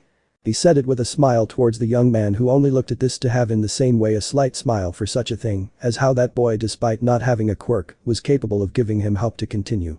Kota. So you are a true hero since you were born. Izuku. You're wrong, heroes are not born, they are made. But that he had to hug the young boy with one arm, bringing him closer to this, all before the gaze of the three. Hendo. I don't see him as a bad father. Momo. That's not a problem, if you get away from him right now he'll belong to me. Uraraka. We'll see later who he stays with. He said this while the students were only serious about such a thing, all while the days passed, and it was night again where Kota was looking at things from his mountain, but he heard footsteps trying to see who it was, being a fairly large man. Villain. Hey kid, I'm new in my place and they gave me this ugly mask, but I like your cap, what do you say if we change it, it won't look bad at all. Kota. He's a villain in this place. The young man would try to run so that the villain would purposely miss his blow, causing him to remain in the air where he would give him another without missing, but the boy disappeared completely to reappear elsewhere with the young man in his arms. Izuku. Hey, this place looks dangerous now, I guess it's better if you don't stay for too long. Kota. That man is the one who killed my parents. Saying that, I look at the man so I can recognize him in the photos, making him become serious as he begins to put that child aside. Izuku. I know you, I was investigating the possible people who joined the League of Villains, and you are one of them, Muscular, a sadistic murderer who enjoys torturing his victims. Muscular. You seem to know me pretty well kid, it's a shame I have to destroy you right now. Izuku. Out of pity, you are at a huge disadvantage right now. Muscular. With what disadvantage? It sounds interesting and I plan to try it. The man launched himself against the two of them, wanting to finish them off as soon as possible, but out of nowhere, as soon as his fist got close to the green-haired man, he began to move him little by little, causing him to fall to one side of him, followed by throwing him against the rocks where he was about to stop, but in doing so, he only ended up receiving a shower of punches and kicks, causing him to step back so that he spit blood. Izuku. Now that you see the long difference in levels, I don't wish to see you any longer. Muscular. How is this possible? No one is supposed to be able to stand up to me. Izuku. Well, my martial art, one of the variants that I have, simply allows me to have the possibility of not only using the opponent's strength in my favor, but also increases my physical capabilities to a level large enough to match that of my current opponent. Muscular. That means in a nutshell that any blow that comes against you will be immediately nullified. Interesting concept, but I don't think that's possible, I'm the strongest of all, and I don't plan on losing. The man launched himself against him trying to land a blow, but they were all blocked by Izuku, or he simply sent those attacks to other parts. Being that at one point he hit the villain's stomach, causing him to step back so that he ended up against some rocks where he was going to try to get out if it weren't for a kick from above that hit his chest, making him feel pain from that attack, apart from getting angry since he was about to continue but ended up with a hook that sent him to the ground. Izuku. You are strong and your quirk protects almost your entire body, but you have a very big weakness despite that, your head is vulnerable to any type of attack that leads to your head, that gives me the possibility of being able to defeat you properly. He said this as the villain was barely able to get up with pain in his body because they literally found a weakness in his body. Muscular. Impossible, I'm supposed to be the strongest, I can't lose to this as if it were nothing. From the side, Kota watched everything with a smile at how the young man proved to be superior to the villain, despite not having a quirk among other things. Kota. He really is someone strong, I never thought that a quirkless was capable of having a power like this. He said this as he looked at the young man who was just walking towards the villain with a serious look, all while Muscular was barely able to stand up. Muscular. Wretched, you don't even have this power, but you're one of the victims. Izuku. What are you talking about? Muscular. The League of Villains is looking for specific students, Bakugo, Tokoyami and a certain Izuku are all we are looking for, that is why we need to be able to find people to join us as soon as possible. What's more, we can give you power, and with that give you a quirk to make you stronger. Izuku. Then I'm very sorry Muscular, but I refuse, if I have reached this level without the need for a quirk, just giving it to me will cause it to end up being a waste of time, apart from what kind of will do I have, if I let myself be carried away like that by such a simple offer like that. Muscular. I see, then you are someone that we will simply have to take by force, but just think about this, society currently treats people discriminatorily, being quirkless you must understand it better than anyone else, you cannot simply accept things as they are, with our help you will change everything, the villains will make everything look the same, you just have to accept my offer. Izuku. Well it's true, this society is wrong, it does bad things daily, and I understand it better than it seems, but nevertheless its methods are not correct for me, that is why I intend to show all of you, the quirkless, the quirks and more people, that no matter what happens we can all be equal to each other, regardless of the facts. But that Kota just began to cry seeing how that young man who risked his life for him simply did not care how much power they wanted to give him, or at least that he could change society in a more direct way. He did not think to accept such a proposal from a villain, standing firm in his decisions, since Muscular only showed his smile to become serious. Muscular. I see, then I have no choice but to kill you with all my might. Saying that, the man began to increase his muscles in front of the young man who stood firm without appearing afraid, all while the villain had a smile. Izuku. I advise you not to do it, it's a very bad idea. The villain only jumped to begin to fall on top of the young man in order to kill him once and for all, crushing him so that he can continue with his killing spree. Muscular. I will kill you, you miserable insect. He barely arrived with the green-haired young man colliding with him, creating a cloud of dust, worrying Kota, but when he left, there was only Izuku with one hand extended upwards, stopping the villain's entire body, as if it were nothing in front of him. Izuku. I told you it's a bad idea. But that he threw him upwards so that the moonlight would reveal his semi-monster form, with which he ended up hitting the villain, causing him to end up flying out to crash against the rocks, making a cloud of dust that when he left, only had an unconscious Muscular, due to such a blow, that he ended up receiving from the young man, as if it were nothing before him. Kota. He actually managed to defeat him, he managed to defeat a villain of that type. He said this while the young man was just returning to normal as if it were nothing. Izuku. Hey Kota, come on, we have to go right now, there might be more villains, and we can't let this kind of thing happen in the camp. Saying this, the young man began to walk with the child to carry him on his back and start running as fast as possible so that he could reach the camp. Chapter 22. The boy was clinging to the back of the green-haired boy who was going as fast as possible to get to the camp as soon as possible, and at one point he managed to see how Izawa was around the place, as if he was looking for the other students, just to set his sights on the young man with green hair, although now they were red. Izawa. What happened to you? Izuku. I just had to fight a villain who must be in pretty bad shape right now, what really matters now is that Kota must be able to take him to the camp to a safe place. Izawa.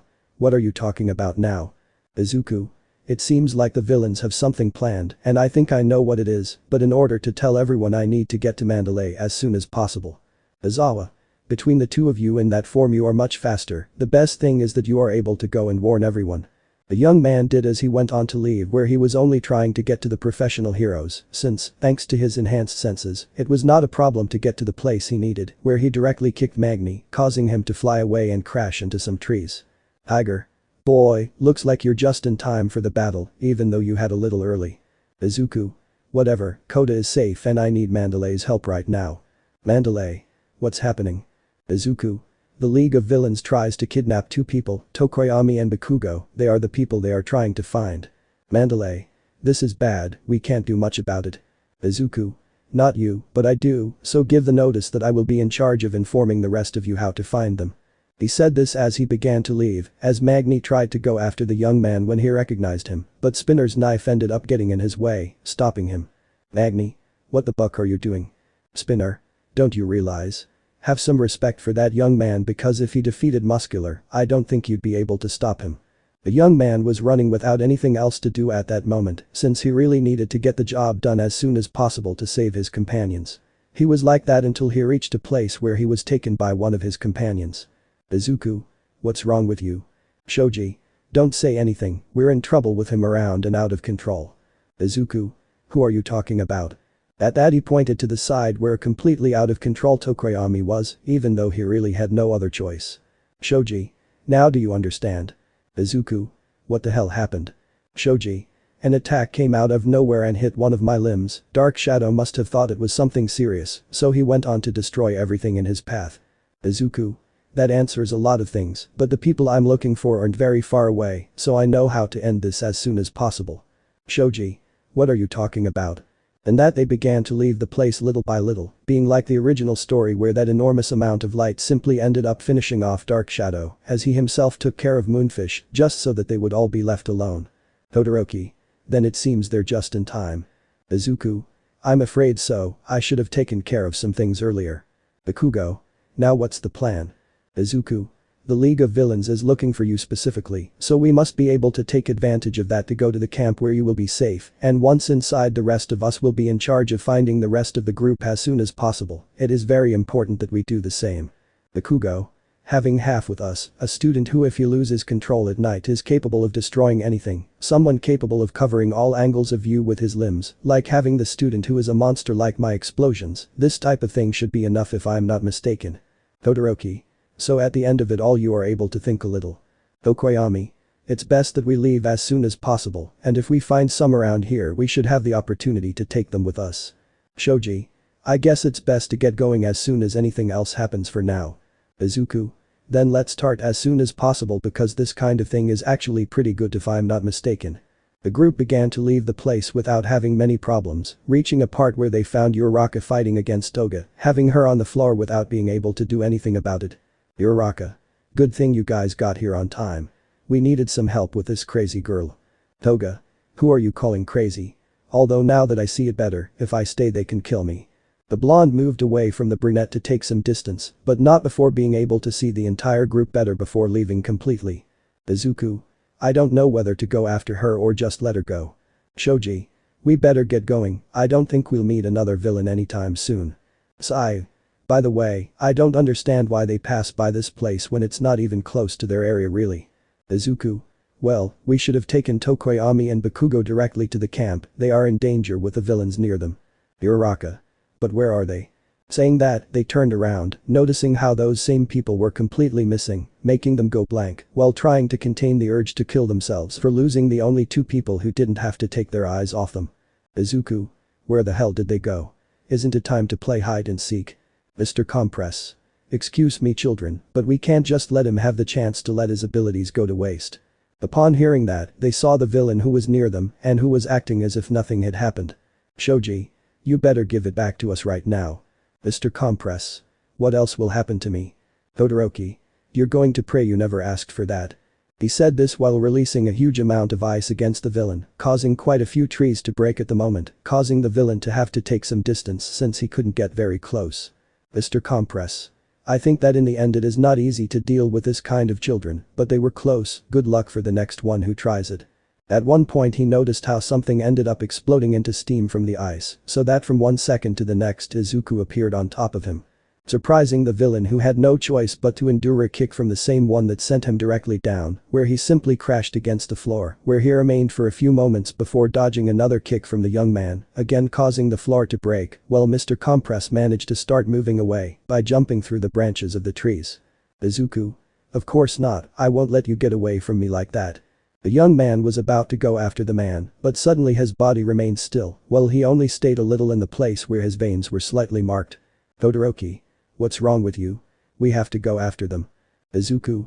I still don't fully control this form, if I use more than what I should use in its percentage I will lose control, and I will not be your ally any longer. Saying that, he could only return to his base state, while only managing to take a certain amount of air to start running with his classmates, noticing how that villain was getting further and further away from his classmates. Shoji.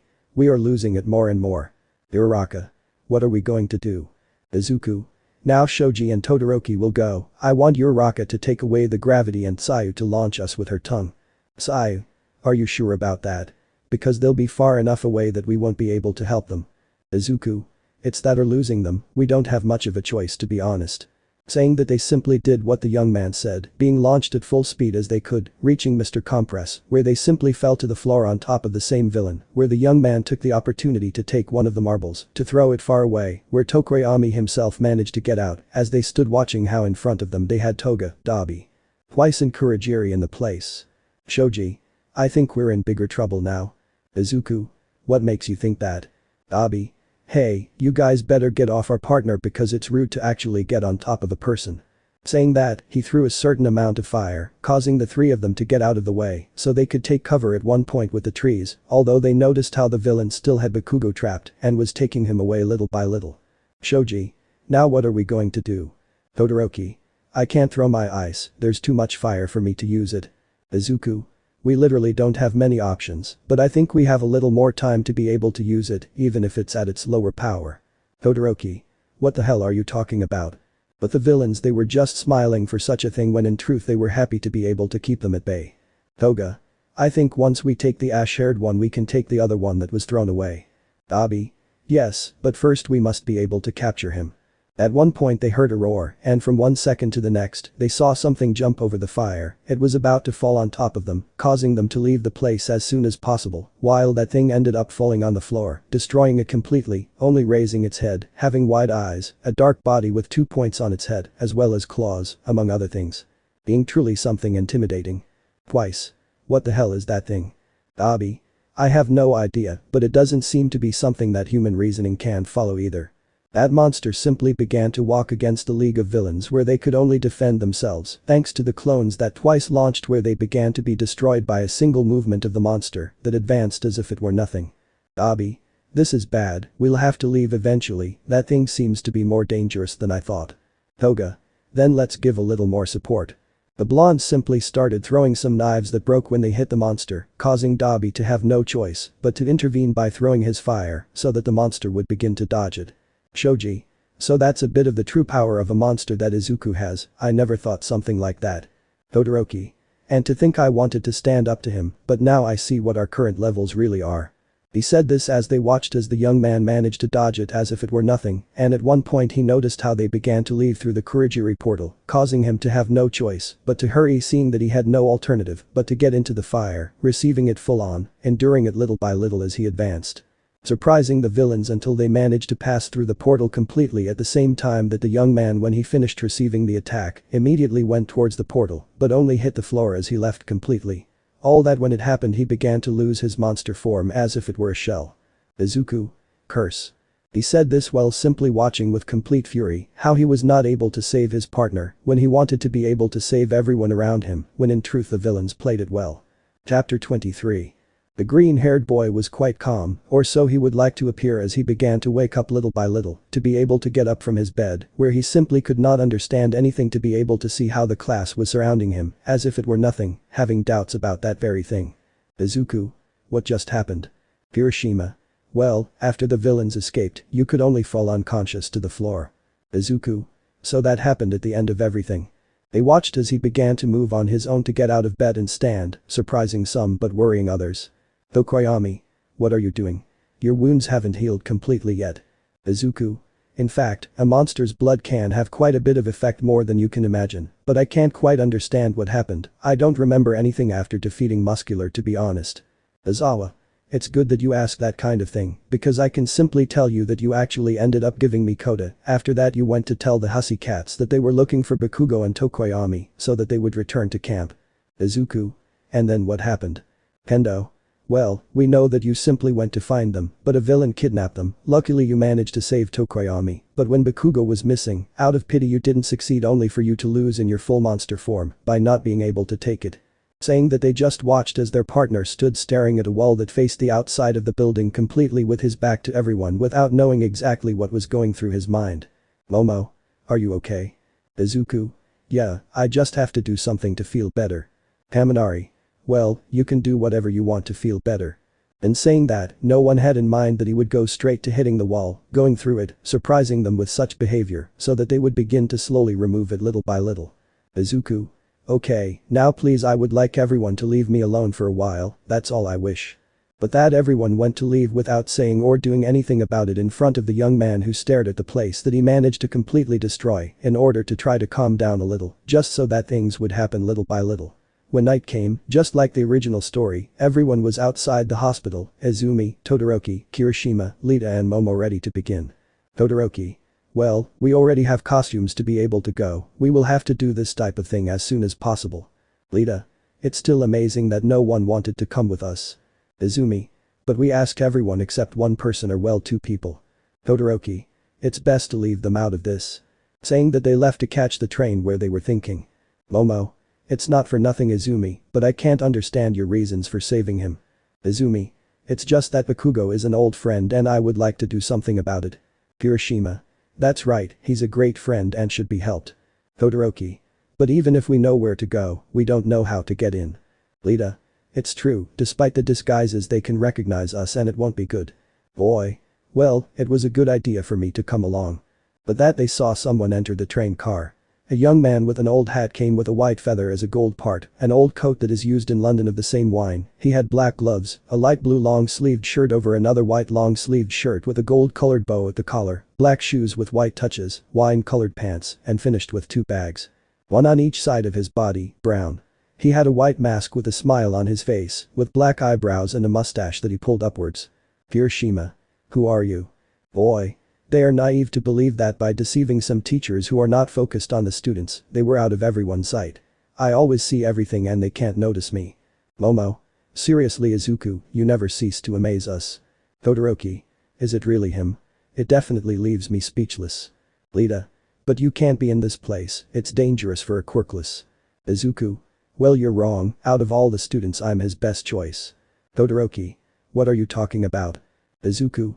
Well, to start I represented being the best in strategy, second I was able to defeat the best in the class without a problem, third I am quirkless therefore I have an excuse to talk to the villains, fourth I know the place, and fifth I feel sorry.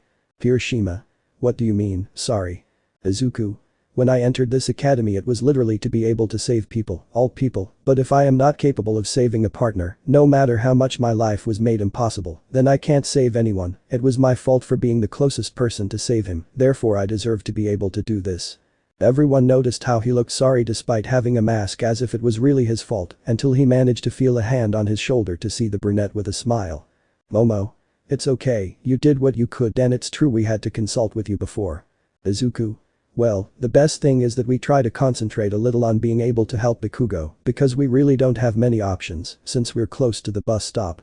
But that they looked as they were close to be ready for anything they encountered, and when they arrived they tried to think of a plan to save him, until they saw the heroes surrounding the place.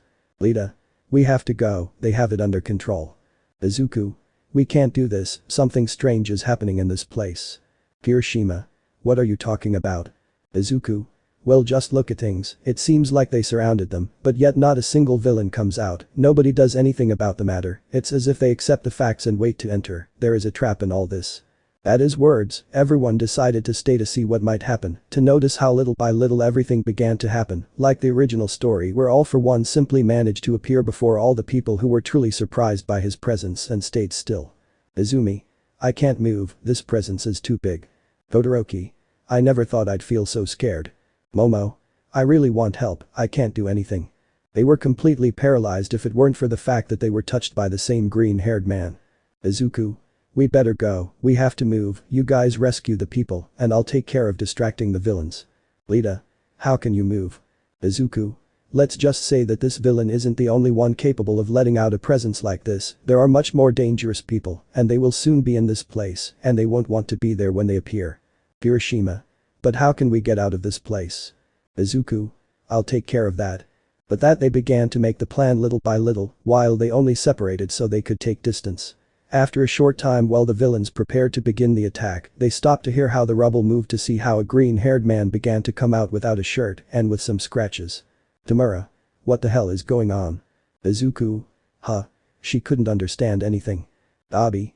Isn't it the same one that attacked us at the camp? All Might. Young Izuku, you must leave this place, you cannot be in this place. Izuku. What are you talking about? I live in this part of the city, not just the old forest.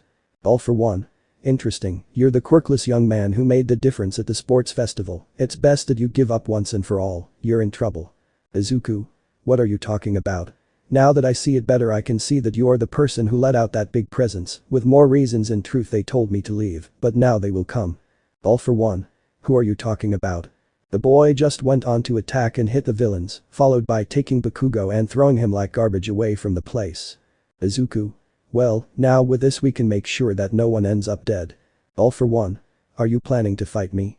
You're really arrogant enough to challenge me like this. Izuku?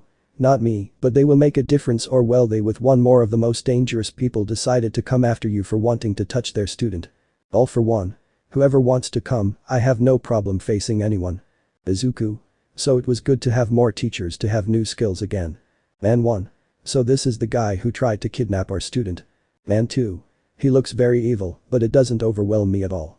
It will be a pleasure to see how his color changed. Man 3. Normally I don't like to do anything against people, but this time I have to make an exception. All for one. Who said that? Seeing them he was just shocked as he stood still, and people like class members and others were shocked at such a thing. Momo. I really never imagined that they were your teachers. Todoroki. Now it makes sense where he gets so much strength from. Lita. Not only that, it's actually more dangerous than it seems. Hiroshima. But how dangerous is it? Everyone looked at the people rolling around the battlefield, scaring the locals nearby. Gutless Jack, Yujiro Hanma the strongest creature on earth, Garou the human monster, Sasaki Kojiro the strongest loser, Kuroki Gensai the devil's spear, and another of his new masters Oma Takeda the Ashura. All in the same place surrounding the same villain making it clear that it was something more serious than they thought. Kuroki. He's a new student for me and you want to take him away from me. Oma. I think you really want to die. Yujiro. We'll let you choose how you want to do it. Sasaki. Hey, hurry up because we really don't like this kind of things. All Might. But they shouldn't get involved. Izuku. Hey old man, a piece of advice, don't really get involved in this matter, they are angry, even Master Kojiro, so it is best not to intervene in this matter, because if you do, they will kill you. All Might. What are you talking about? I can't let them get involved in this matter. Izuku. Just look what they're going to do to him, they'll give him a warning and nothing more than that. Saying that, I watch as they slowly approach the strongest villain of all. All for one. Come on everyone, you're all going to die together, I'll start with. Before he was able to continue speaking he was interrupted by a few blows from Oma in his advanced state, followed by Kuroki with his legendary devil's spear technique cutting his chest. Something that Jack took advantage of to throw his knives stabbing the same villain in different parts, only for the knives to be taken out with a cross cuts on his abdomen by Sasaki, so that Garou passed by him connecting all his blows in different parts of his body, causing his bones to break only for Yujiro to finish off with a blow to his face, using all his strength causing him to end up on the floor creating a crater while at the same time creating cracks and dust rising, making the place shake. With that everyone was surprised by such a thing, so that the villains left and All Might seeing such a thing returned to his normal state. Izuku. I told you, they left you with a warning, now it's better not to bother them or you'll want some dead people. Garou. Hey, shorty, don't do something like letting yourself get captured again. Izuku. But that never happened. Yujiro. This is a warning we're giving you. But that they began to leave the place so that the boy would sigh and begin to leave the place, something that left everyone speechless and managing to make sure that no one noticed the rescue that was made to Bakugo in a fight that lasted less than 5 seconds. Chapter 24. At the academy, everyone was in their dormitories, unable to do anything about it, since in front of them was Izawa, who was just looking at some important things so he could sigh lightly. Izawa. Listen up everyone, right now we'll have the UA dorms ready for the entire class 1A, all of you will be able to start living inside this place. Haminari. How exciting, we'll be able to see the girls' bodies. Mineta. Or we can even really touch their bodies. Izawa. Before you continue with that kind of thoughts, I must make some things clear, among them, if it weren't for the fact that All Might is retiring from being a hero, I would make sure that everyone except Jiro and Bakugo would be expelled as soon as possible. Mina. Why do you say that, Professor? Izawa. I recently found out about his crazy idea of actually rescuing Bakugo, an idea that few were willing to do, while the rest said nothing about it, in order to have everything in the best possible way, if it weren't for All Might everyone would be left out. Hiroshima. Although I can't deny that it was indeed a great help that Izuku's teachers arrived on time, I really can't imagine what would have happened. Izuku. It wasn't because All Might or the people were in danger, nor so much because of me, that was a little. Haminari. Then why did they go? Izuku. Well, the truth is that All For One has been bothering all of them for a long time. Thanks to that kind of things they are going to end up pretty badly, no matter what happens in any way. A good example, Kuroki is the best assassin, but All For One says that that is not true. On the other hand, Jack is the best in terms of representing all darkness itself. But All For One does not accept that kind of things either, that is why they always move a large number of times on their own. Hiroshima. I think if we go that way it makes a lot of sense. Momo. Although it doesn't make much sense to move around on your own all the time, we have no choice but to continue with this kind of thing. Izuku. Now that we've made things clear, I think we can get on with it. He said this as they began to enter the UA dormitories where they were only able to see how big it was, and with that kind of things they understood the reasons why they would stay in that place from then on until their classes ended. Now everyone was in the recreation room where they were only able to relax without having any other options in this regard with everything that was happening at that moment. Sato. Hey Izuku, it's not for nothing, but I have an important question. Izuku. Well talk, I have enough time to listen to you all now that I live with you. Hiroshima. It's about your past. Izuku. What does my past have to do with all this? Hiroshima. Well, I'd like to know, how was it? If you were really alone for a long time, then it leaves us in doubt about the things that are happening. Izuku. In short, you want to know about my training and everything I went through, the answers that lead to the part why I am so strong despite not having a quirk if I'm not mistaken. Hiroshima. Technically, that is the biggest doubt, because never before has a person without a quirk existed and ended up being a hero. It is something that clearly makes it impossible. Izuku. That's about the training I was able to have. My teachers throughout my childhood focused only on training me, taking my body to all my limits that as the months went by began to break into weeks, from weeks to days, and with that I don't leave a single moment where I wasn't capable of continuing to improve. In a few words, let's say that I am the process to be the pinnacle of humanity, the pinnacle where man is capable of doing anything without having a quirk. At his words the group looked at him, knowing perfectly well what was happening at that moment, to make it clear. Shoji. That answers the level of your strength. You are someone who moves by his intelligence, uses his instincts, and has all the combat capabilities to be able to move in battle unlike us. Okoyami. That explains some things like the part where you were able to stop a moving train, despite all the things that were happening at the time. Izuku. The important thing is to be able to continue with our thing. It no longer makes sense for us to continue distracting ourselves with other things. He said this as he went straight to his room where he thought about being able to rest, as he began to feel a light touch on his arm, as he turned around and noticed Momo who was in that place. Izuku. Is something wrong? Momo. No, I just want to make it clear to you that I don't want what happened last time to happen again. Izuku. What do you mean? Momo. Taking too much of a risk by appearing on the battlefield before All For One is something you really shouldn't have done. Izuku. Well, if it weren't for me it would literally be almost impossible to rescue All Might, that's one thing that makes it clear at least. Momo. But you don't know how worried I was during those moments, you were alone against the biggest villain of all. Izuku. And I still got out alive. I had it well in mind that my teachers were going to appear, it was something that was going to end up happening one way or another. Momo. And what you said before. About how they didn't just go because you were on the battlefield. Izuku. I had to lie, I had no other choice. Momo. Why lie like that? Izuku. Well, Aizawa is a hero, he is clearly still working with the entire society, and if I said that my teachers were only for me, I would have made it clear that without me, they will never be able to find them, some of them like Jack are the most wanted everywhere, that's why I had no choice but to lie. Momo. In short, it would be impossible to do anything else to prevent your teachers from being in danger. Izuku. Exactly, I can still be a hero and they are still what they are. But that she was able to leave the place since with it she was able to rest, well the brunette still had a conflict in her head about the young man she had in her class. The next day they were going to a place where they were going to have a test with other schools since her teacher was only doing his thing. Aizawa. I want to make one thing clear right now, none of you should move in a way that ends up being bad for the rest, these tests are to get the hero licenses. Mina. Then we can use our quirks to help people. Aizawa. Not exactly that, what it really is about is so that they can use it only if the situation requires it, but if there is a hero in the area, then there will be no need for them to try to do anything about it. Saying that, the class managed to understand as they got off the bus where they saw the other classes where Aizawa was now very attentive, as if he was trying to avoid a person. Izuku. What's wrong with you now? Aizawa. Nothing important, there's no need to try to worry. Izuku. In fact, the worried one seems like another person, you're hiding from a person apparently. Aizawa. That's clearly impossible, I'm not afraid of anything or anyone in any way. At that moment I managed to hear a voice that I knew quite well. "By Jocker. We finally see each other again, Izawa. It's been a while since I saw you, cutie." "Izawa. Please, of all the torture I could have had in my life, this is clearly the worst of all." "Izuku. He deserves it for having a drugged out face like a marijuana dealer." "Izawa. Don't declare victory yet, we could all have our punishment soon." "Izuku. I don't think I have mine yet apparently." And that he managed to feel a hug on his back while he had an extra weight on his body and he heard the voice of a person he knew. "Amy. Hi Izuku, it's been a while since we last saw each other." "Izuku.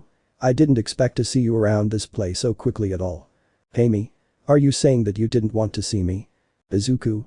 I didn't actually mean that, but something else." "Momo. It's more like you should take some time, I think you make too much physical contact with people you haven't seen in a while." "Uraraka. Although it seems that this is too much apparently." "Amy. That's you guys, I guess I was going to have something to look forward to seeing you guys in this test." "Hendo. Sure, we came from UA so we could have our provisional hero licenses." The young man just watched things happen while he slowly began to have a bad feeling about the matter. "Izuku. Something tells me this isn't going to end well for anyone." "Hiroshima. Except for you Izu bro, you will undoubtedly end up very badly." "Izuku. What did I do now? I'm just trying to find myself without doing anything or having any conflict." "Todoroki. But you're in the middle of a war, apparently, so your best strategy is to do nothing about it." "Izuku. Are you serious?" "Todoroki. Yes, the best thing you can do now is that." The young man only listened to his companions as friends, while at the same time he looked at the girls swearing that only rays were coming out of their eyes, so that he ended up swallowing saliva. Chapter 25. In the area where they were only able to begin their test since just like the original story, they had to concentrate on being able to get the points to pass it, while for the UA group, it was not a big deal, and now they only concentrated on being able to move on to the next part, where they were prepared to fight against the supposed villains while rescuing people. Hiroshima. This is a problem, the people attacking us are literally shooting something like cement. Haminari. The worst thing is that it hardens quite quickly. Shoji. Hey Izuku, you have experience with these things, you have an idea about something, right? Izuku. I'm sorry to tell you that I have no idea what's really going on, this is completely new to me. The group was running until at one point Izuku noticed something in the distance that was going against Hiroshima, causing him to grab it to avoid being hit by a sound wave. Hiroshima. What's wrong? Izuku. It seems that we won't have to fight only with people who have weapons. Little by little they noticed how the hero Orca was appearing little by little in the place. Orca. Heroes can rescue people all the time, but can they do it while they're fighting? In this way, more villains began to appear and shot at the class, who barely managed to escape from them by taking cover behind some rocks. Haminari. I think if we need help now, it's the pro hero. Izuku. I think I have a plan, I need you to be able to rescue the people while I take care of distracting the idiot as well as his henchmen. Hiroshima. Are you sure? I don't think this kind of thing is a good idea. Izuku. Yes, I am completely sure, only if you want to give your support you must throw things at them. Sato. I don't think it's a good idea, if we do it that way you won't pass the exam. Izuku. If I'm going to do it, our objective is to rescue and we shouldn't fight, we'll have to separate the tasks and change them continuously. I'm going to be in charge of fighting Orca, while at the same time with my threads I throw some civilians at you, you catch them and take them away, while I manage to take them you must distract him. Hiroshima. I think it makes a little more sense now. Izuku. In that case, let's start separating as soon as possible. The group began to separate as Izuku went against Orca, who upon noticing him, began to shoot his cement at Izuku, who managed to throw a fairly large rock against the amount of cement hitting it, which Izuku took advantage of to kick it directly at the professional who was barely able to dodge it. Orca. Not bad, normally I wouldn't have expected you to use that object as a weapon, but I already know you. Before he could continue speaking, he was hit by a kick from the young man that knocked him to the ground, followed by another kick that sent him crashing directly into the rubble. Izuku. Now they have to start dispersing and rescue as many civilians as possible. Minion 1. I don't think it's that simple. Minions 2. Less so if we are surrounding the area. They approached little by little, but they saw how some rocks went against them, making them run while Izuku, based on his threads, managed to grab the people to throw them against his companions who managed to catch them. Haminari. I think we're doing well with this. Izuku. Then take all those people and come back in a while, I'll take care of this idiot. The group began to pay attention to him, while the green-haired man watched how little by little that professional who only looked at the young man managed to leave. Orca. It seems that you only think about facing me. It is a shame that I have to finish off a young man who has quite a bit of talent, but that doesn't matter because from this point on I will personally take charge of exterminating you. Izuku. Please, I would like to see it, you will surely fall like the rest. The young man started to smile, while Orca managed to remember something from the past, where he saw a figure that made him angry. Orca. Hey brat, out of curiosity, do you have any relation to the hero hunter Garou? Izuku. Yes, why do you ask? Orca. That's more than enough. The man immediately began to shoot his cement at the young man, who only began to dodge it at all costs, trying to be careful with each of the shots the man fired as he tried to launch himself at Orca, but the latter was able to push him away with his sound attacks, causing him to keep his distance. Izuku's thoughts. This guy became more aggressive than before, it even seems like he intends to kill me at all costs. The young man was barely able to dodge each attack, so he started to move further away, while the man began to follow him for such a thing. Orca. Don't go, we still have a lot to talk about. He went on to shoot more times, causing Izuku to have no choice but to dodge as he ran directly towards a part where the rubble was quite large, forming columns before the man's eyes. Orca. Don't think you're going to be able to get away with this, I'm someone who doesn't give up that easily. The man began to run against him, and at one point Izuku began to use the pillars to jump between them, managing to move with great speed as a skill in front of the professional who had his doubts. Orca. This way of moving, it is doing it on 4 legs. The young man at one point managed to appear at his side to hit him, causing him to move from his spot, followed by another blow and another blow to his face, so that he fell to the floor, where when he got up he was only angrier than before. Orca. This was a trap, he was in charge of bringing me to this place, nice try, it's not going to work for long. He tried to leave the place, but as soon as he did so he felt that something was stopping him, putting the hero in doubt, who managed to receive another blow that threw him to the ground again and noticed a shadow above him to raise his head, noticing how the young man was in the air. Orca. How is it possible that you can fly? You're supposed to be quirkless. Izuku. It seems like you can't understand it, you better adjust your gaze. The man, seeing him better, noticed how he was on top of his threads, causing him to be a little surprised, but he only began to move around the place. Orca. I understand everything now, you use those threads to be able to move around this place and attack me from any point. Izuku. Let's say yes, you managed to know that this was a trap and yet you have no idea of the risky situation you got yourself into. Orca. I bet so. When he pointed his gun at the young man he tried to shoot only for Izuku to move his fingers, causing Orca's arm to fire that shot, surprising the man because he noticed how he had threads on his body, apart from the fact that now the cement on his feet didn't let him move. Orca. How was this possible? Izuku. I assure you it wasn't easy, I had to use up almost all of my threads completely. Orca. I can't understand it. Izuku.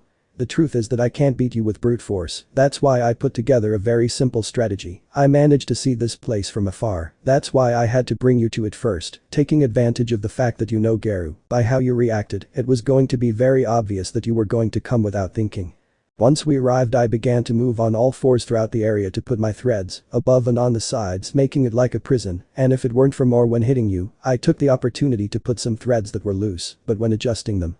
He started to move his hands, causing Orca's entire body to end up covered in threads, unable to move where he was. Izuku. Leaves behind chains as firm as steel which will not allow you to move from that place. Orca. I made the mistake that should not be made, underestimating you. Izuku. It seems so, if you took me into account then it means that you saw me fight, you knew my movements, combat form and other things, but you were never able to see the strategies I make, because that is what I manage to do when the time for combat comes. Orca. Well, now that you won you can free me. Izuku. Of course not. At that the man looked at him while he began to think about that phrase he had just said. Orca. What do you mean? Izuku. The test is still in progress and you are a villain, I do not intend to let you free.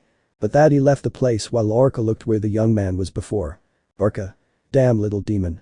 The young man with green hair arrived alone with his group while carrying some civilians that he managed to find along the way. Hiroshima. Looks like you took care of him. Izuku. Yeah, there was a change of plans and I had to take care of Orca before he continued to bother us. Shoji. Let's just get on with our mission within this test. In this way the group was able to continue with their thing, where at the end of the test they saw how they managed to pass completely having their licenses, except for those who did not pass it being from the original story. Chapter 26. Since the test that was done to the group, they immediately began to meet more people, including the big three of the UA, although I don't plan to go into all that part, and we will go directly to Overhaul's part where they were outside the villain's base. Hiroshima. Then we have to enter the base to confront him. Izawa. Yes, be careful this time, Overhaul is too dangerous to be true. Izuku. Even if it is that way, I suppose we will have a chance later. Izawa. Just try to be alert to anything that happens and avoid any possible direct attacks from your boss as much as possible. The group began to pay attention, although everything began to happen like the original story where at one point Mirio was about to be touched by Overhaul himself, who was nearby in front of Irie's horrified face, but before he was able to do so, his face was kicked by Izuku himself who was there. Overhaul. What happens now? Izuku. Hey, I don't think you can do that kind of thing legally. Overhaul. Another one of those kids. No, you're an even more important person, Izuku, right? Izuku. You recognize me, that means you know about me, the young hero who is a quirkless. Overhaul. If I know everything, we should join forces. Izuku. I'm sorry, I completely refuse. Overhaul. Why do you refuse? This world is unfair to people like you, but people like me think differently, we try to re-establish control, so that you are able to have a better life. Izuku. I'm sorry, but I refuse to accept this kind of deal with a villain when I find myself fighting against him. Overhaul. We'll see about that after this.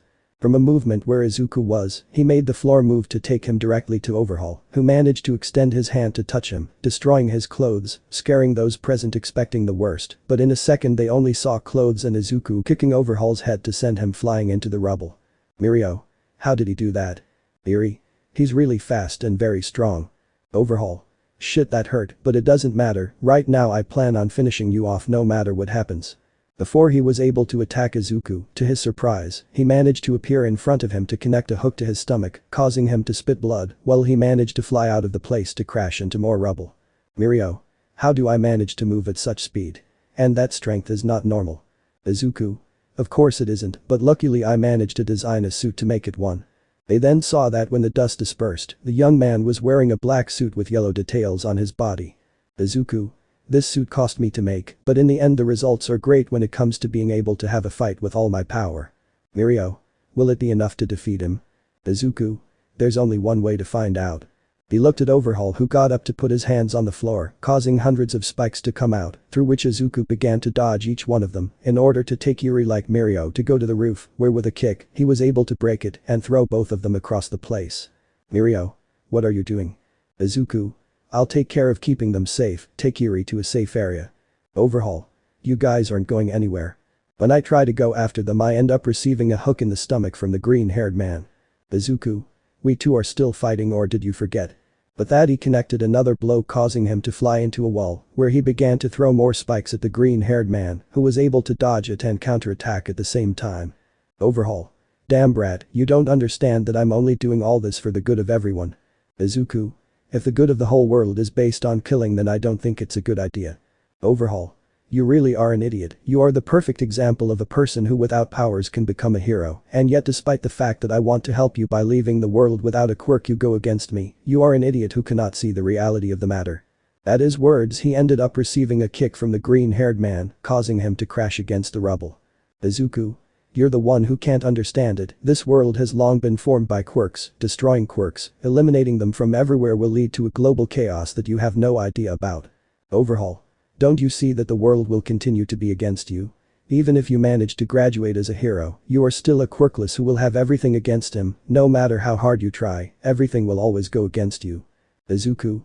If the world comes against me against all the quirkless, in that case, I will be the hero of those quirkless who need me, and I will not let someone like a villain break that will that I have maintained for years.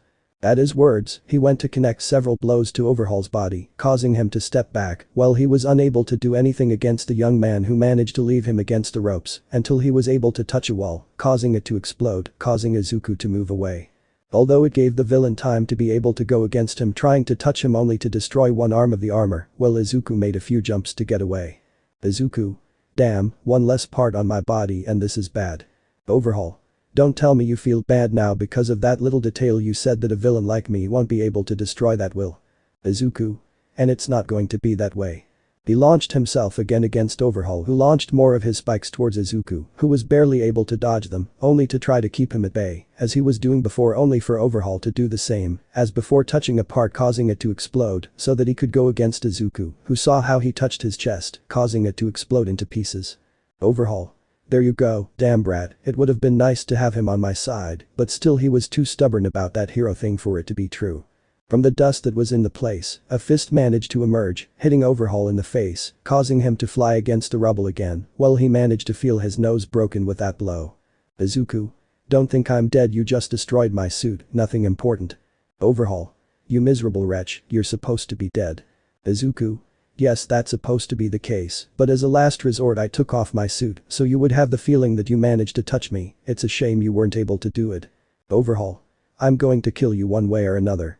He put his hands on the ground again, causing a huge explosion to occur, causing him to move away, although he didn't expect him to touch one of his companions, to make him explode and reassemble himself in his body, being much larger than before. Overhaul. Now more than ever I will kill you. Izuku.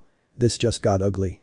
He launched himself against the green-haired man, trying to connect with a hit, while Izuku used his martial arts to deflect each attack that came towards him, each time being much more complicated than the last, until there came a moment where he was hit full on, causing him to crash into some rubble. Overhaul. This is the end of you, you bucking brat. He went against Izuku with a shower of fists on his body, causing him to only be able to receive each attack that was thrown at him, causing him to end up on the floor, unable to do too many things, while Overhaul stared at him. Overhaul. This is the first time I don't enjoy killing someone with so much potential, and I mean that with all the truth. He went on to grab some spikes to throw them at Izuku, who helplessly watched such a thing, knowing that it was possibly going to be his end. However, before they reached his body, he saw how a long white-haired woman wearing red clothing stood in the way, receiving the attack head-on, making Izuku open his eyes completely as he just looked at that scene. Izuku. What the buck do you think, you're acting old? It was the doubt that sent towards a Sasaki Kojiro who was pierced by those peaks, who only looked at his student with that smile that always characterized him. Chapter 27. The young man watched the old man's blood come out all over his body, where it stained him greatly, causing Izuku to look at the blood for such a thing with the shock he was having. Izuku. WWH how? He managed to feel a hand on his head, making him look at how it was Sasaki who still had a smile for such a thing. Sasaki. Don't worry kid, I'm fine. Izuku. You're bleeding a lot, I have to do something to heal your wounds. He wanted to move, but he was pushed by Sasaki, where he heard something, and it was that more spikes pierced his body. Sasaki. Don't worry, this old man's body, it had to come to an end sooner or later, at least I can wait for you to be a great warrior in the future and do good. Izuku. No, you can't die now, you bucking old man. Sasaki. I know I'll be fine, just remember to be a good boy and save people. With those words he managed to close his eyes while leaning on the young man, who could do nothing but hug the man's body while being in shock at the thing he was seeing. Overhaul. Well, one problem removed and I just have to deal with a. He couldn't explain it, he just saw it disappear in the blink of an eye, only to step back and look around. Overhaul. Where did he go? How did he manage to move so fast? He's not supposed to have a quirk. Izuku. Are you looking for me? After hearing him behind him, he only wished he could turn around to be able to counterattack the young man, but he only received a blow that sent him flying, although he couldn't when he was grabbed by the leg to return to where the boy was, who responded again with a blow from his arm towards the man's jaw, causing him to spit blood before receiving a kick that made him crash against the floor. Bouncing for moments until he was again at the height of the young man's head. Izuku. You have no idea what's in store for you.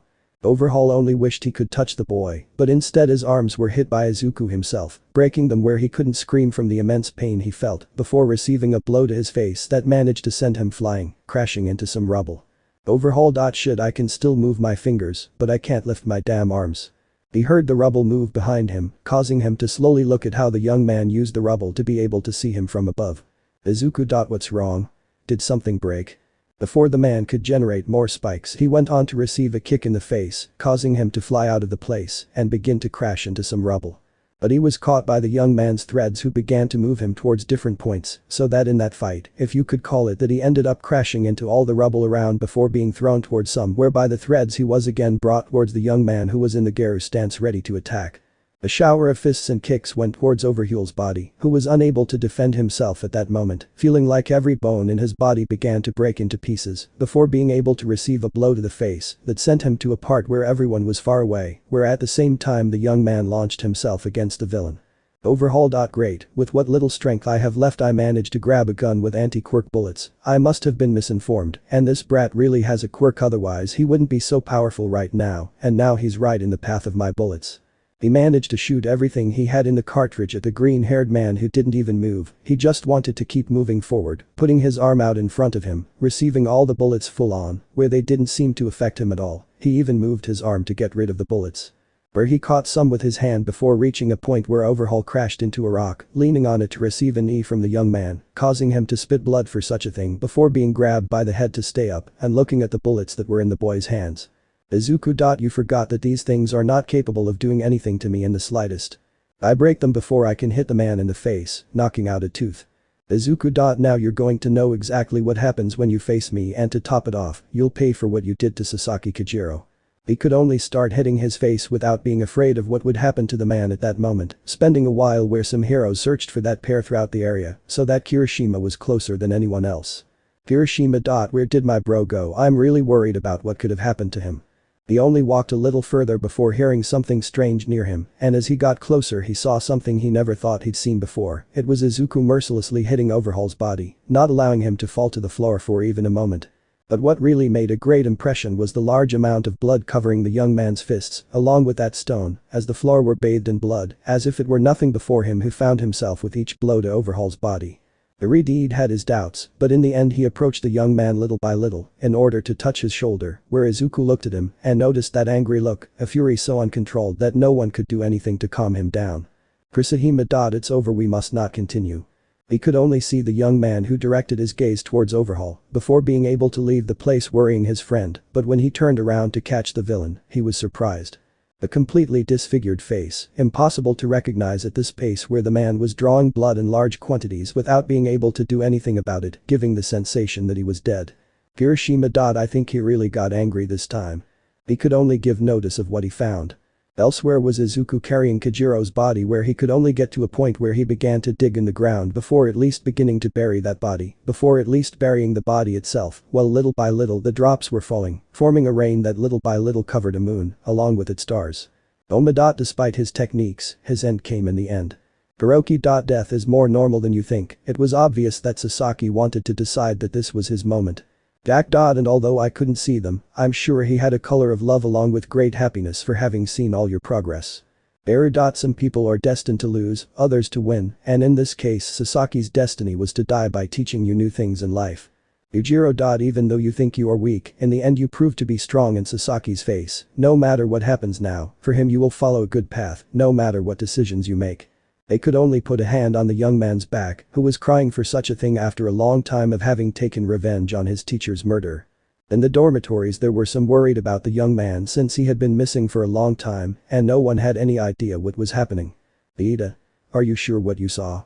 Kirishima. Yes, I personally saw Izuku break Overhaul's face non-stop. I had no doubt about that, and when I stopped him the villain's face was unrecognizable. It was almost as if a wild animal had taken him. Ida. That boy doesn't know how to control himself, we have to do something about it. Uraraka. But didn't you see where he went? Kirishima. No, this time it really seemed too fast to be true. Momo. Where can it be found now? He only had his doubts like the rest of the students who came to wonder where the green-haired young man was, who currently could only be in his room completely exhausted while looking at the floor with a lost look at a photo of him next to Sasaki, having a rather big smile, while he had a katana in his hands. Chapter 28. After what happened with Sasaki Kojiro, Izuku could only stay completely still inside his room without saying a single word, despite everyone trying to cheer him up. He only went out to bathe, eat and study, but no matter how hard the rest of them tried, no one could do anything against the young man. This event even caused the class to be surprised by something never seen before, since Kami, Melissa and Momo tried to cheer him up, but they failed greatly, causing them to only be left outside his room talking among themselves equally, leaving their differences aside. Momo. Did any of them succeed? Kami. No, we need a completely new plan. Melissa. I have no idea, I already tried to cheer him up with good experiments or something I could do to him. Momo. I couldn't either, I wanted to buy tickets or at least I tried to get other things, but I had the same results. Kami. Don't even tell me, I've already tried something with my illusions or doing some hexwell activity, but I don't even react. The two looked at the girl who noticed this. Kami. What? I needed that somewhere. Momo. Whatever, it doesn't matter because we can't find any way to cheer him up. At that moment they heard the door open, drawing everyone's attention as they noticed a depressed young man leaving the place and walking down the hall. Momo. Izuku, how about? I can't finish because I noticed that I'm passing by. Izuku. I don't feel like doing anything, you can continue. Everyone moved out of the way as it started to rain in the dorms where the young man didn't mind getting wet, but he had to take out the trash and just went to the trash bins in the rain. Despite that, he stopped at one point before he could see in front of him. Izuku. Hello master. I saw the same Yujiro Hanma who was smiling slightly and with his hands in his pockets despite everything. Izuku. I imagine the rest are in this place too. Yes, although it's a shame what happened to Sasaki, but it's not always your fault. Izuku. But if he had been a little stronger, he would surely still be alive. Oma. Yes, it is your fault for not being able to prevent Sasaki's death, we will not be lying trying to console you with the fact that it is not your fault. Hiroki. But the important thing to recover is that you accept it. Izuku. But if you accept that I am the one responsible for your death. Hiroki. Yes, but you didn't accept it as it should be. Do you remember what we taught you? Izuku. Get stronger. Hiroki. Bad boy, you already forgot. No matter what happens in the worst case scenario, you must keep your head up and fight any evil if possible, without the need to take more risks. Oma. You must embrace that pain and make it a part of you, otherwise the same thing happens as now, when you just reject it, despite accepting the blame. The young man lowered his head before such a thing while at the same time the garbage bags lowered further. Izuku. I'll keep that in mind, I'll think about it a little more. He started walking towards Yujiro who still had his smile on his face. Yujiro. You stop training these days, what a waste of time you're doing. The young man did not answer him, he just wanted to continue on his way. Yujiro. You complain so much, but you train very little to become stronger and be able to face me one of these days. The boy just wanted to get past the ogre, but he barely tried to do such a thing and immediately received a blow from it that caught everyone's attention because they had heard it, causing them to go to the windows. When they arrived, they saw Izuku lying on the floor with garbage scattered around him while at the same time Yujiro was approaching little by little. Yujiro. Go ahead and fight once and for all, or I'll have to give you a real beating. The young man did not move, which led to a kick from Yujiro that sent him flying, and before he hit the ground, he received another blow that again threw him to the other side of the place. Yujiro, if you don't dare to fight then I will have to send you to Kojiro myself. He launched an attack, raining down blows on the young man who was barely able to move, resulting in the same outcome. Yujiro. Come on, I have to see your capabilities better if you don't want me to end up destroying you in 1,000 different ways, you damn worm. He goes to give a massacre of blows to Izuku's body, ending up on the floor again, which erased Yujiro's smile, making him look indifferent, so he goes on to raise his leg to throw an axe kick towards the young man, directly to his neck, but as soon as the kick arrived, it ended up destroying everything around him except Izuku. He managed to dodge it in time even though the young man was surprised by that very thing. Yujiro wanted to hit him, but the young man managed to dodge it in time to be able to kick Yujiro, getting away, taking quite a distance before being hit by such a thing. Izuku. What happened to me? I didn't want to dodge it, I didn't want to hit it, I didn't want to do any of that. I started to hear Yujiro's laughter making me look at him. Yujiro. You're finally starting to accept that pain, but it's only the beginning, go ahead and go for it.